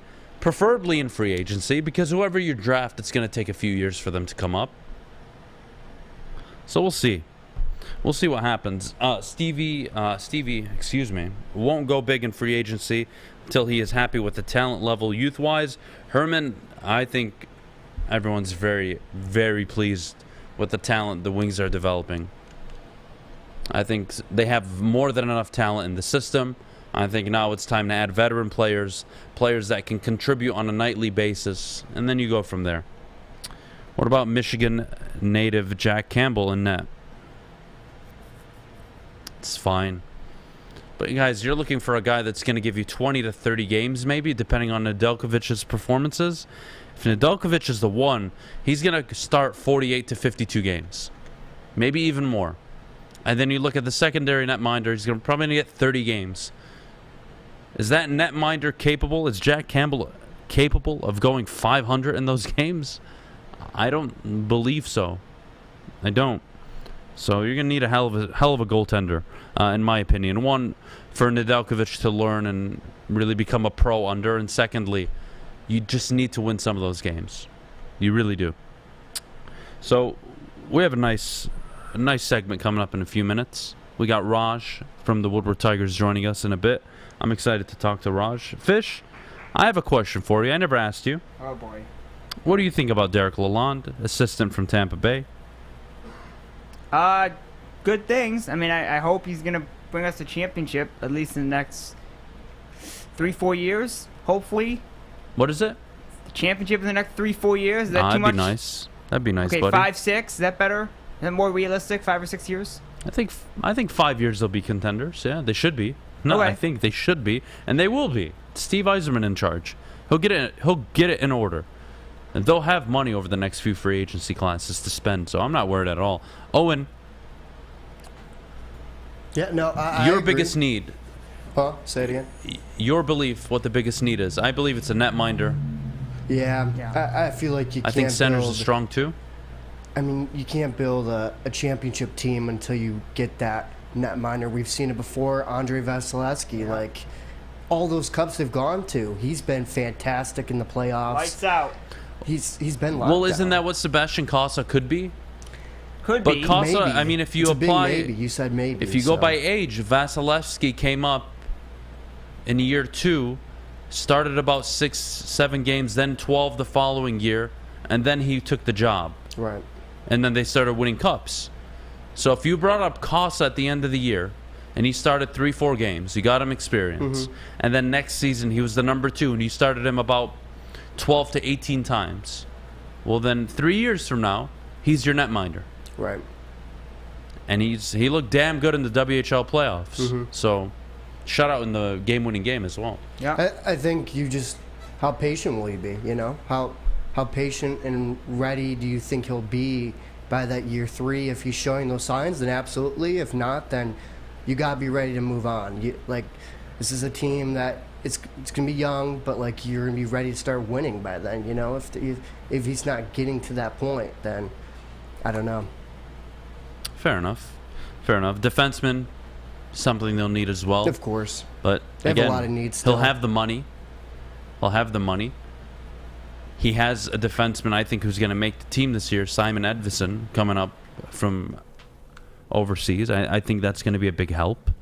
So it's a young up-and-coming team, and that's why the future is so bright in Detroit. Mm-hmm. We talk about the Besides Pistons, Tigers. talk about the Lions, talk about the Red Wings. That's why. And then there's Maddie. She's up-and-coming. Wow. Well, I complimented her. Have you Don't done your tell me Al Avila wow. rant yet for today? I did. I did. It was, Okay, I actually missed started the it. show with it. You started the show You with missed it. it. Yeah, Dang. Hey, I'm trying why not to acknowledge him that much. Was to there be anything new added to the rant? Not necessarily. No, same stuff. Can I be honest? But the why draft are we, is 12 days away, though. That's concerning. Yeah. Why are we not whipping on Chris Ilitch? Why? Yeah, because he complimented Al Avila saying, "Yeah, As I do much believe as I it's can rip on progress. Chris Ilitch, he owns the team, and he's not selling it. And I don't even care for him to sell it. That's not even an opinion I have. I don't care. But you just want him to get Al Avila out. I just want him to do the right thing and get rid of Al Avila. Yeah, but he thinks Al Avila is the right thing. So he That's a should be problem. ripping on Chris more than Al. I don't believe so, no. I need to be on the guy who, for the last 6 years, has been in charge of a rebuild, who's traded the only quality assets we've had for a bunch of nothing. Because Al's not going to step away. Chris is going to have to tell him to step away. I know he's not going to step away, buddy. obviously. We're 12 days away from the draft. We are. This is unbelievable. I can't believe he's actually going to lead another draft. is, yeah. That's phenomenal. And he'll lead an offseason too. And he'll lead the trade deadline. And he's going to give away, I'm telling you, this is the exact phone call. He's going to call boys out in Tampa Bay or maybe even Atlanta. Hey, Atlanta, we know you're trying to make a push, trying to get better. How about you give us a year's supply of bubble gum? Oh, double bubble. Double bubble. Oh. And we'll That send you good to our gum. school. We think that's a fair deal. Big League Chew, I got a deal. Well, there it is. We'll throw in the big league chew. That's good. how Al Avila trades. And when Al Avila calls, all hands on They're deck. like, We're "Freeze." about to steal the farm. Every team. I mean, honestly, forget what I say about Al Avila. The fact that Ken Rosenthal came out with that article and he's actually still in a job and every GM has dogged on him and they're all laughing at you, that's not enough, Chris? I really want to know, where's the line? Where's the line? Because clearly it doesn't exist right now. He could trade away everything you have for nothing. He'd probably keep his job till the end of the year. Hell, into next season probably. Yeah. Where's the line? There is no line. Well, the line is Chris Ilitch. I've heard basically. from a person close with the team that he's not going anywhere. It's like, Oh, I know he's not. No, they've made it very clear he's not going anywhere. And I will tweet every day until that fat fuck is out of town. Well, you're going to be tweeting for like 800 days, so good I'm luck. going to keep doing it. Every day until he's fired. Good And luck. I'm not, again, I'd like the Meadows trade. I thought it was the right thing to do. You already botched the Paredes deal prior to ever trading him. You have a player development issue. You have a talent evaluation issue in your organization. Where are all the players you've drafted? They don't exist. Huh. What, Torkelson, Riley Green, Casey Mize? To be fair, because I'm a fair person, You. I'd like to believe I'm fair. Okay.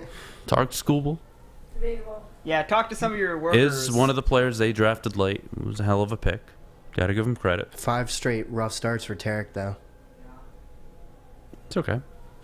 It's baseball. Not an easy game. 162 games. Especially when you have to be perfect to win your starts. Yeah. But where's the line? That's what I want to know. That's what I want to know this morning. Chris Ilitch is the line. We got Raj coming in a little bit, and I'm going to ask him this question, but where's the line? Where's the line for Al Avila? What is... And I know most of us agree, and, you know, there are the people, well, Adam, but Al Avila's not hitting the baseball. Okay. It's not him hitting the baseball. Okay. Why is it that now we're defending a GM who, again, for the last 8 years has done nothing? I really am so curious. We were so fed up with Matt Millen, and it was a celebration in town. And there's no riots down Woodward. Can we have, like, a party if Al Avila's fired this year? If Al Avila's fired, you think all the shows I've put on before were good? Oh, boy. The day Al Avila's fired. Oh, boy. You guys aren't ready for that show. That's all I'm going to say. I don't think you're ready for that show. Owen's not old enough to ride the ride. Oh, he'll ride. Don't worry. Owen's going to get a lot. go. Don't worry.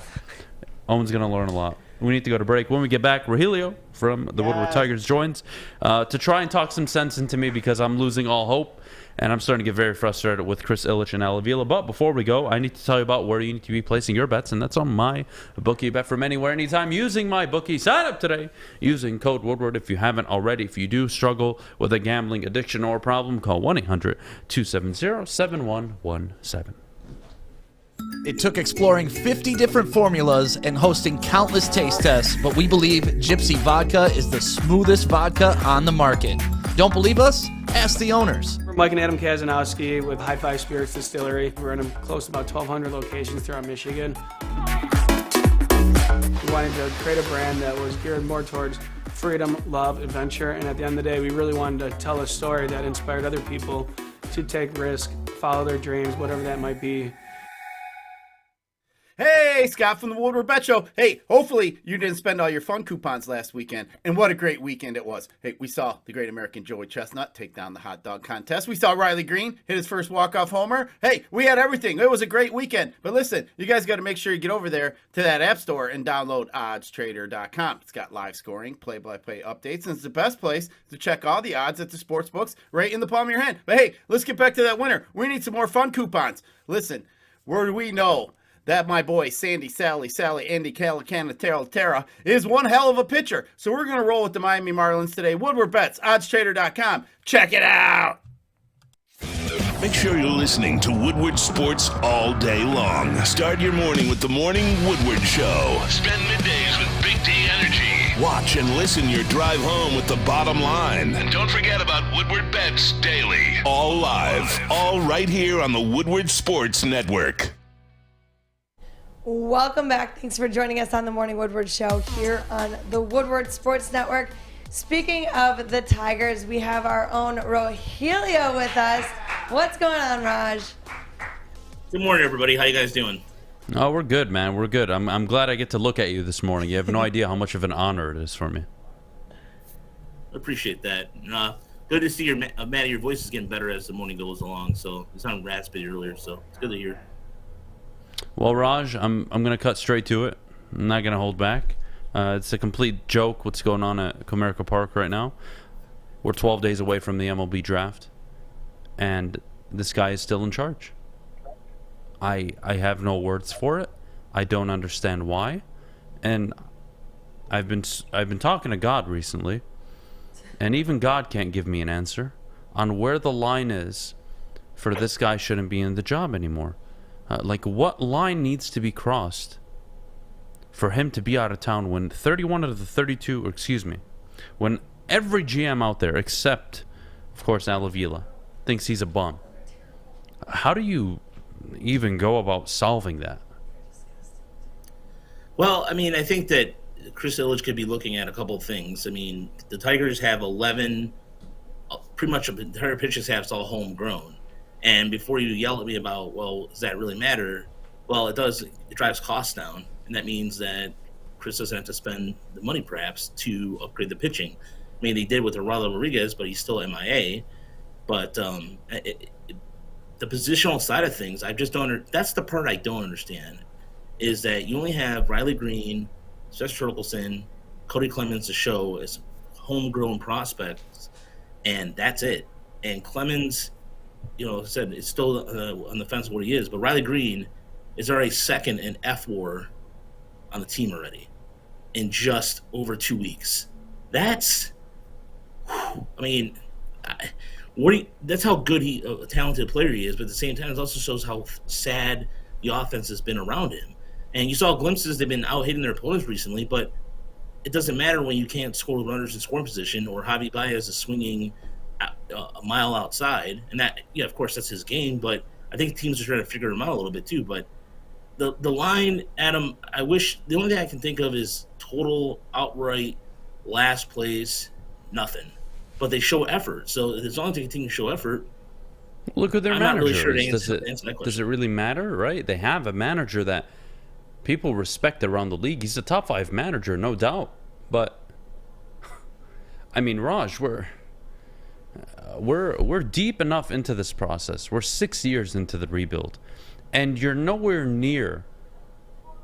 You're no further on than you were 6 years ago. The team is bad. The roster is in shambles. The system is nothing. There is nothing worth looking down the road and saying, boy, we can build a contender around that. Spencer Torkelson is struggling. Riley Green has a bit of bright spot, and he's playing just average. It's not like he's out there hitting 420, 7 home runs, 30 RBIs in less than 3 weeks. I mean, he's just playing good baseball with a few moments that are nice, and that's clearly better than anything the team has right now. Yeah, and Adam, I think the most frustrating part is watching the series against the Royals. They got the Tigers only scored 4 runs, I believe, off their starting pitching. And the Royals are near the bottom in terms of ERA among the starting staffs. That's pathetic. And that was something that I was trying to grasp over the weekend, because this is an offense that had been hitting well, and you think to yourself, okay, Kansas City, all right, they'll be able to maybe sweep them, maybe take 2 out of 3. But no, you lose a series, and it wasn't for Saturday for Riley Green, they probably would have been swept. And that's the part I can't wrap my brain around right there. Is the offense, I mean, Hinch is only doing what he can because of what he has, but that is the most frustrating part of the season. It's just knowing full well that if you go down to Toledo or Erie for an answer, there's nothing. Well, if they didn't have all the injuries they have, though, Raj, they would be winning, right? I mean, this is not Al Avila's fault. Al Avila has put together the best player development staff, the best scouting department, the best analytics team. He's done it all correctly to the T, perfectly, better than the Braves, better than the Dodgers, better than the Rays, better than all these teams. He's just very unlucky, yes?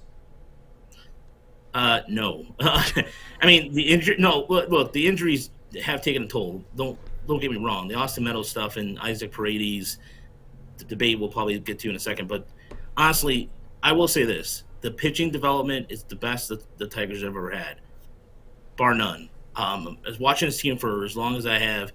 You got Gary Hill came up yesterday and threw 6 innings. He's the first Tigers starter to throw 6 and allow 2 or less hits ever. And they've been able to develop pitching. That's understandable, but they have a lot of hitters that don't draw walks, still a lot of Ks. So the pitching side of things, I will say, has been better, and they've been able to get some guys. The scouting, I mean, look at Gary Hill, 27th rounder, Bo Brisky, another late round pick, 27th, 26th round there. So that has got improvement, but offensively speaking, there's still ways to go. Yeah, look, I mean, they're so behind the 8 ball. If you just go by average on-base percentage in the league, the Tigers are second worst in all of baseball with a .286 on-base percentage. You know how bad that is? That is awful. That is disgusting. 240 runs on the year, also the lowest in baseball. To put that into perspective, the Oakland Athletics, who absolutely suck, have still scored 20 more runs than you. That's so embarrassing. I have nothing for this team, Raj. I really don't. I wish I had the answer. I wish I had the magic solution. All I know is that there is no GM that keeps his job this long other than Al Avila. And that says a lot about Chris Ilitch. It says a lot about their priorities. They're not interested in spending. If they were, they would have signed Correa. I think that should have been red flag number 1 going into the season. That was probably overlooked, not because Baez isn't a good player. He's a damn good player. But you saw that stinginess, and it, I think, has really impacted really this baseball team. It's not well put together. Al Avila has no idea how to put a contender together. He doesn't even know how to rebuild, and it just so happens that they're semi-decent at developing a pitching staff. Congratulations. That's one thing they're doing right, if only it translated into more wins. Yeah, and the biggest red flag to me, and I've talked about this numerous times, was not signing another outfielder, a veteran outfielder, before all the Austin Meadows and Paredes injury happened, because I know Willie Castle's played better as of late, but that wasn't if you go back to March, are we expecting Willie Crasso to be your regular right fielder? Hell no. I mean, they re-signed Grossman because of his good year last year, but they didn't sign another bat, a veteran bat that can get on base. And there was plenty out there. And I knew they were expecting Beydoun and Green and Grossman, but you're expecting a lot out of a second-year player in Beydoun, who was just prior to that was in low A. That to me was the biggest red alarm, or big red flag, is why didn't they sign an outfielder? They needed one. Well, Raj, honestly, politely, I have to tell you to shut the hell up because you have no idea what you're talking about. Al Avila knows all. He knows much more than you or I or ever could. So do me a favor and don't ever suggest such a common sense thing ever again on this morning show. I appreciate you, Raj. I got to let you go. We got to go to break. Thanks so much for hopping on. Thanks for enjoying the misery with me. I don't like being alone in these dark times. Cheers. Thanks, Go Raj. Tigers. When we get back, we'll wrap up the show before we get to Mailbag. But before we do, I need to tell you about where you need to be before or after work today, and that's Planet Fitness, getting both your mental and physical health on. Home of the judgment-free zone. Your fitness is essential for $0 down, $10 a month. Get started today at Planet Fitness, whether you visit planetfitness.com or one of their many Metro Detroit locations. At work and at home, we're there with smarter security solutions. Featuring complete automation with customized alerts and more. For over 90 years, we've been the company that's been counted on to protect what matters most, all with personalized service and care. Right now, for a limited time, receive a free video device plus free installation with a new home system. Guardian Alarm. We protect Michigan. When you need apparel, there's only one place to go. Big Frog in Novi.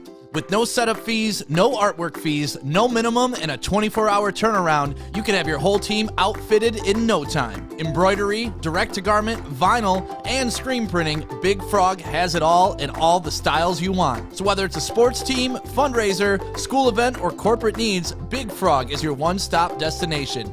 Visit bigfrog.com/Novi or call 844-4-BIG-FROG. Get a shot up. This is for the win. All of Detroit's sports teams live on Woodward. All of Detroit's sports coverage lives on Woodward Sports. Driving the best in Detroit sports coverage. At Alta, uptime matters. Alta Equipment has everything you need to get the job done. If you have a big project coming up, Alta Rents has you covered. Give them a call today at 844-GO-TO-ALTA. All right, good morning, everybody. We've had a fantastic weekend, as always. Let's start with Wimbledon, I guess. We had day 9 today. Nick Kyrgios won. By the way, that was a crazy match on Saturday. Kyrgios versus Tsitsipas. They were basically hitting balls at each other. That sounds like tennis to me, buddy. They were actually but they were going straight for each other. They were that's nice. Bitching at the umpire. Tsitsipas hit a ball into the crowd, so technically he should have got defaulted. What does that mean? Suspended? Yeah. Well, basically ejected from the match. Basically, he shouldn't have been able to continue. Anyways, right? He did lose anyways, but I mean, you didn't know it was he won in 4 sets. But at the time, it was second set when he hit it into the crowd. If it would have hit someone, he probably would have been out. But it kind of whizzed past some people in the crowd. All right, what else happened this weekend, buddy? It was nuts. What else happened this weekend? You traveled to Canada. I did go to Canada on Friday. What did you do in Canada? Oh, I did anything and everything. I loved it. I loved driving down there. All right, tell me about I had Canada. the best time ever. Are you Canadian now, eh? Hey, I should be. So I went through the Ambassador Bridge. Did you jump off it? Yeah, why didn't he drop us off? Did you guys want to get off the bridge? Well, you never invited us, just like you never invited us to go. Okay, can I say why I didn't invite you guys? Can I say why? Because there is a reason why. I want to know the reason we weren't invited. Well, no, I can give you a reason. Because you guys were working, it was Friday, and Chad was in town. Is that a valid reason? No, that happened Saturday. Didn't you golf Saturday? Oh, I golfed Sunday. Oh, you're a liar. But I went to Canada. What do you mean I'm a liar? I went to Canada Friday. If Chad wasn't in town, I would have invited you guys. Is that fair? No, it's okay. No, I actually would have invited you guys. It's okay. I'm not lying. Would you have gone? No. See, there you go. I would never go to Canada. You go. Would you have gone, Maddie? No. There you Good go. work. Yeah. And then Westfall was out in Nebraska with some people, so I didn't invite him. No, that's There right. you go. Everyone travels around here. I wanted to forgot. go with someone. We have a bunch of Everyone but A-list me. celebrities. Then there's me and Maddie who stay in Michigan every weekend. I wanted to go with someone, I'm but you there guys too, were all you know. leaving. Unbelievable. I'm there. Unbelievable. Oh, and I have a question for you. Oh, and I brought back chips too, which you guys are gonna try. You So- beat up a chick? What? I brought back chips, which you guys Oh, are gonna chips, try. chips, They're sorry. all dressed chips, so they're barbecue, ketchup, salt and vinegar chips, just combined into one. Sounds like a great time. They're not bad. All right, Owen. Yeah. I brought up earlier the USC UCLA merger, what it means for college football. Right. Outside of Ohio State, Right. which team is most prepared, in your opinion, for where college football is heading, especially the Big Ten? At the moment, it's Michigan State, just because of what Tucker is doing over there.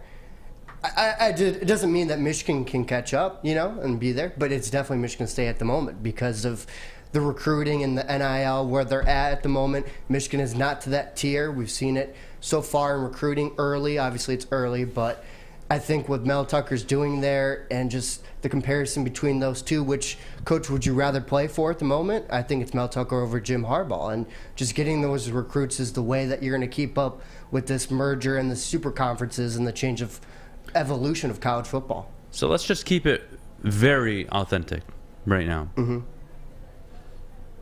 Michigan is a bigger brand than Michigan State. Correct, It's not yeah. even close. Yeah. But the difference is, and I brought this up earlier, Michigan State is trying to become a household name. Of is course, yeah. trying to become like Miami, Clemson, Texas, Michigan. They're attempting to become a brand. What's Michigan doing? That's my problem with Michigan. I love Michigan. I really do. I think when Michigan is good, it is amazing for college football in general. That's why them winning the Big Ten this year was such a big deal, in my opinion. That's why the ratings were higher than they've ever been. There's a reason, because Michigan was good. It's good for the sport. Having said that, what are you doing? Off a Big Ten championship in your first college football playoff appearance ever, what does Michigan do? They regress in the recruiting ranks. They have Right, nothing, because of NIL. They have Yeah. nothing to show for it. They are not adopting NIL as Ohio State does. And if you go to the average number of five-star recruits that play the wide receiver position, skill positions, over the college football playoffs history, you would be terrified of the number. Because if you compare it to Michigan, it's not even close. Where are the five-star skill players? You have one at quarterback right now. Oh, you might not play him because Cade McNamara allows you to win 9-10 games and to keep the tradition going. This isn't Tom Brady, Drew Henson. It's not even close. This is the future of your program. That's why I'm such an asshole about it. Because I think Michigan will be lapped eventually if they don't adopt and get with the times. Michigan, to me, sounds like everybody that listens to most sports talk that are older than 40. They're upset. Where's tradition going? How can you pay these kids to play?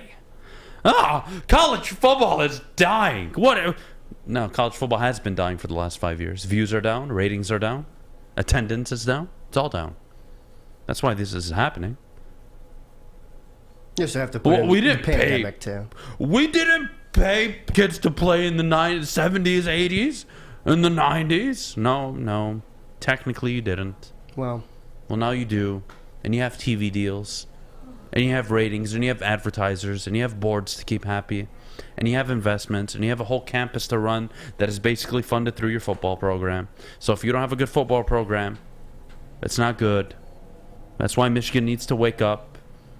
That's why they need to get along with this NIL. That's why I'm very excited with what Mel Tucker's doing. Because they're marketing, they're branding, they're out there, they're recruiting, they're attempting. They may not be successful. Michigan State might fall on their ass. Who knows? It may not even work. I can at least respect you for trying. I mean, I think it's working right now. You look at it is working in theory, yes. Yeah. They are making an impact on the recruiting trail. But the point is, can they become like Oregon? Where they go from a nothing to a something? I think so. Yeah. I think they can do it.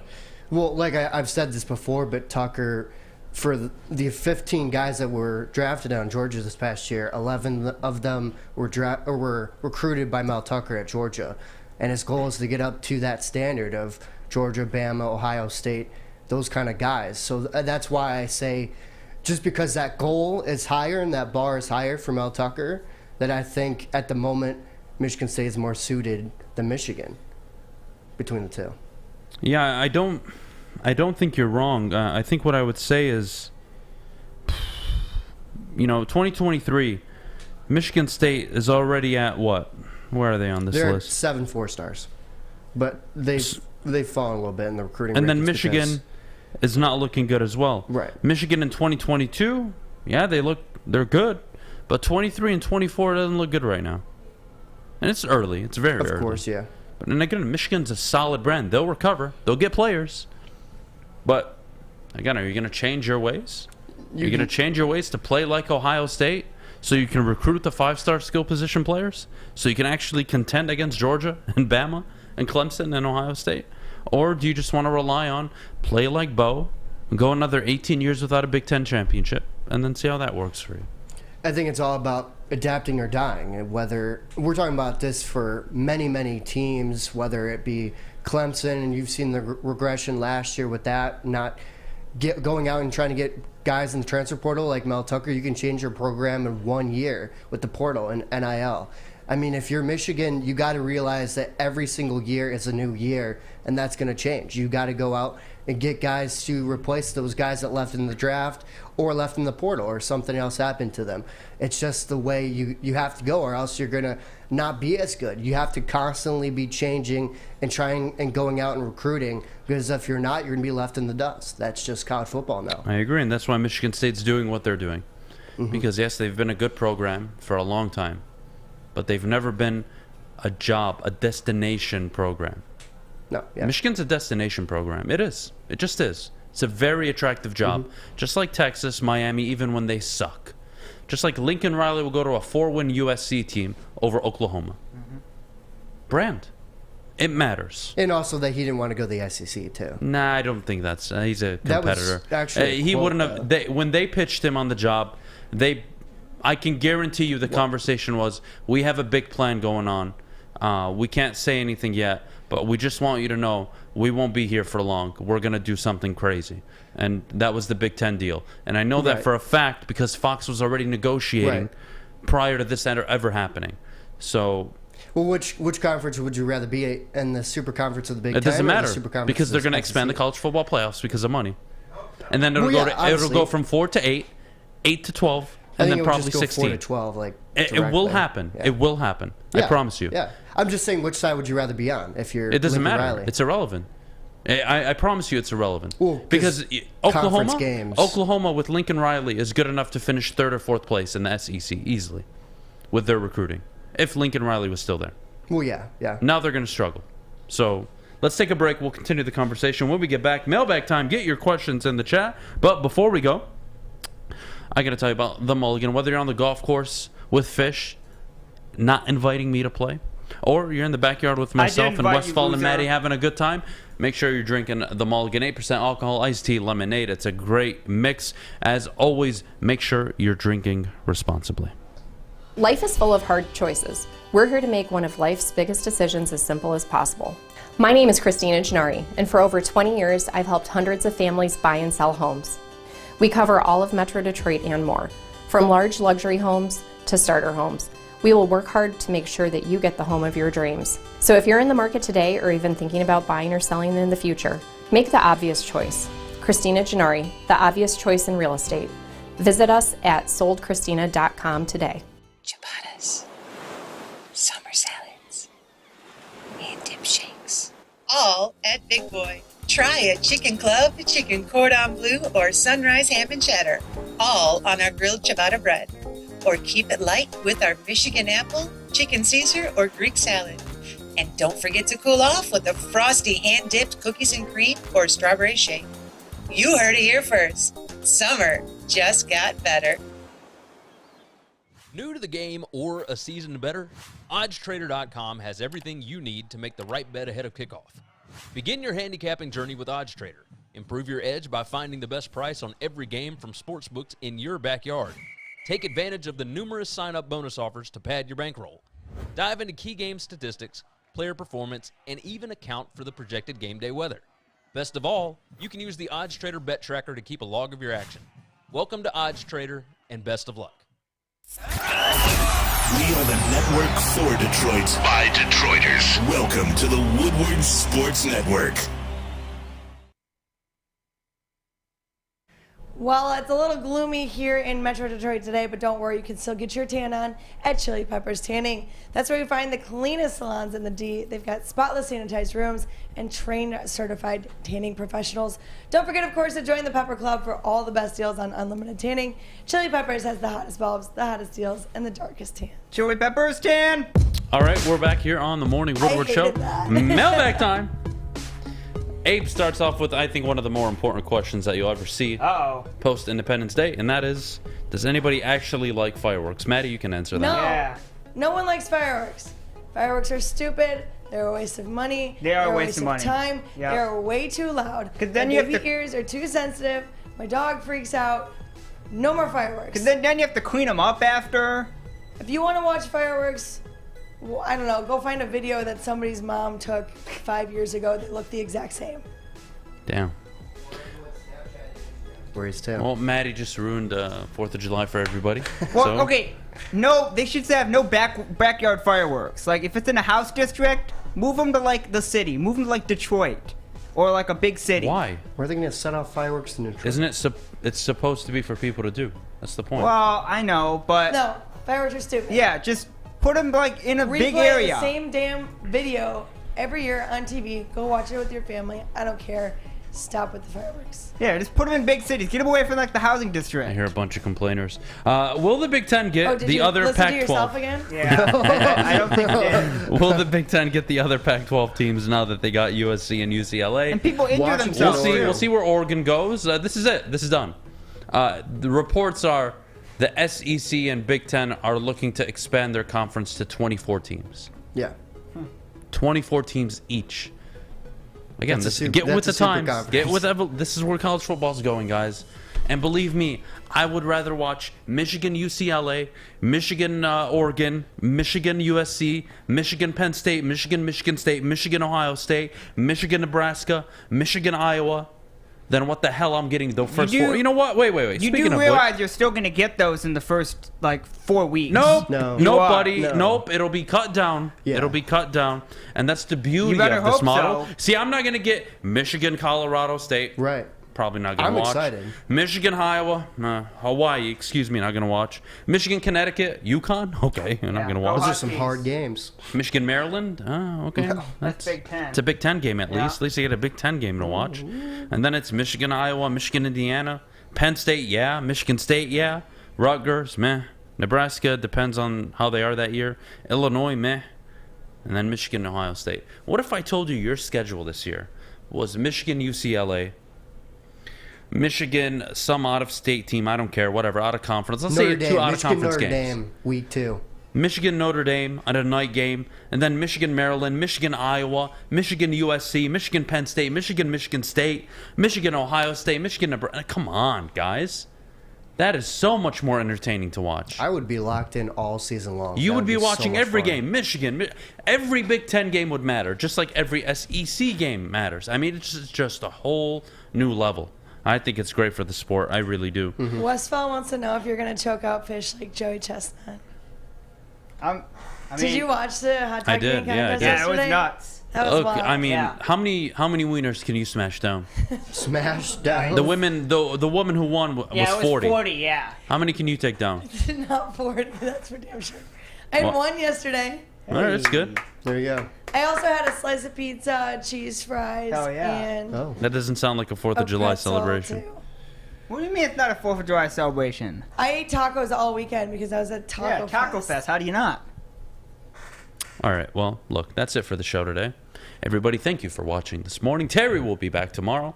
Not sure what the hell's going on with the microphones. I will assure you they will be fixed before Big D Energy, so do apologize about that. I'll strangle fish. Everything will be fine. Yep, Don't even stress it, guys. No. We No will stress. see you tomorrow. Hope you had a great 4th of July weekend. And Maddie says bye. Fish says bye. And I, of Bye. course, say goodbye. We'll see you tomorrow.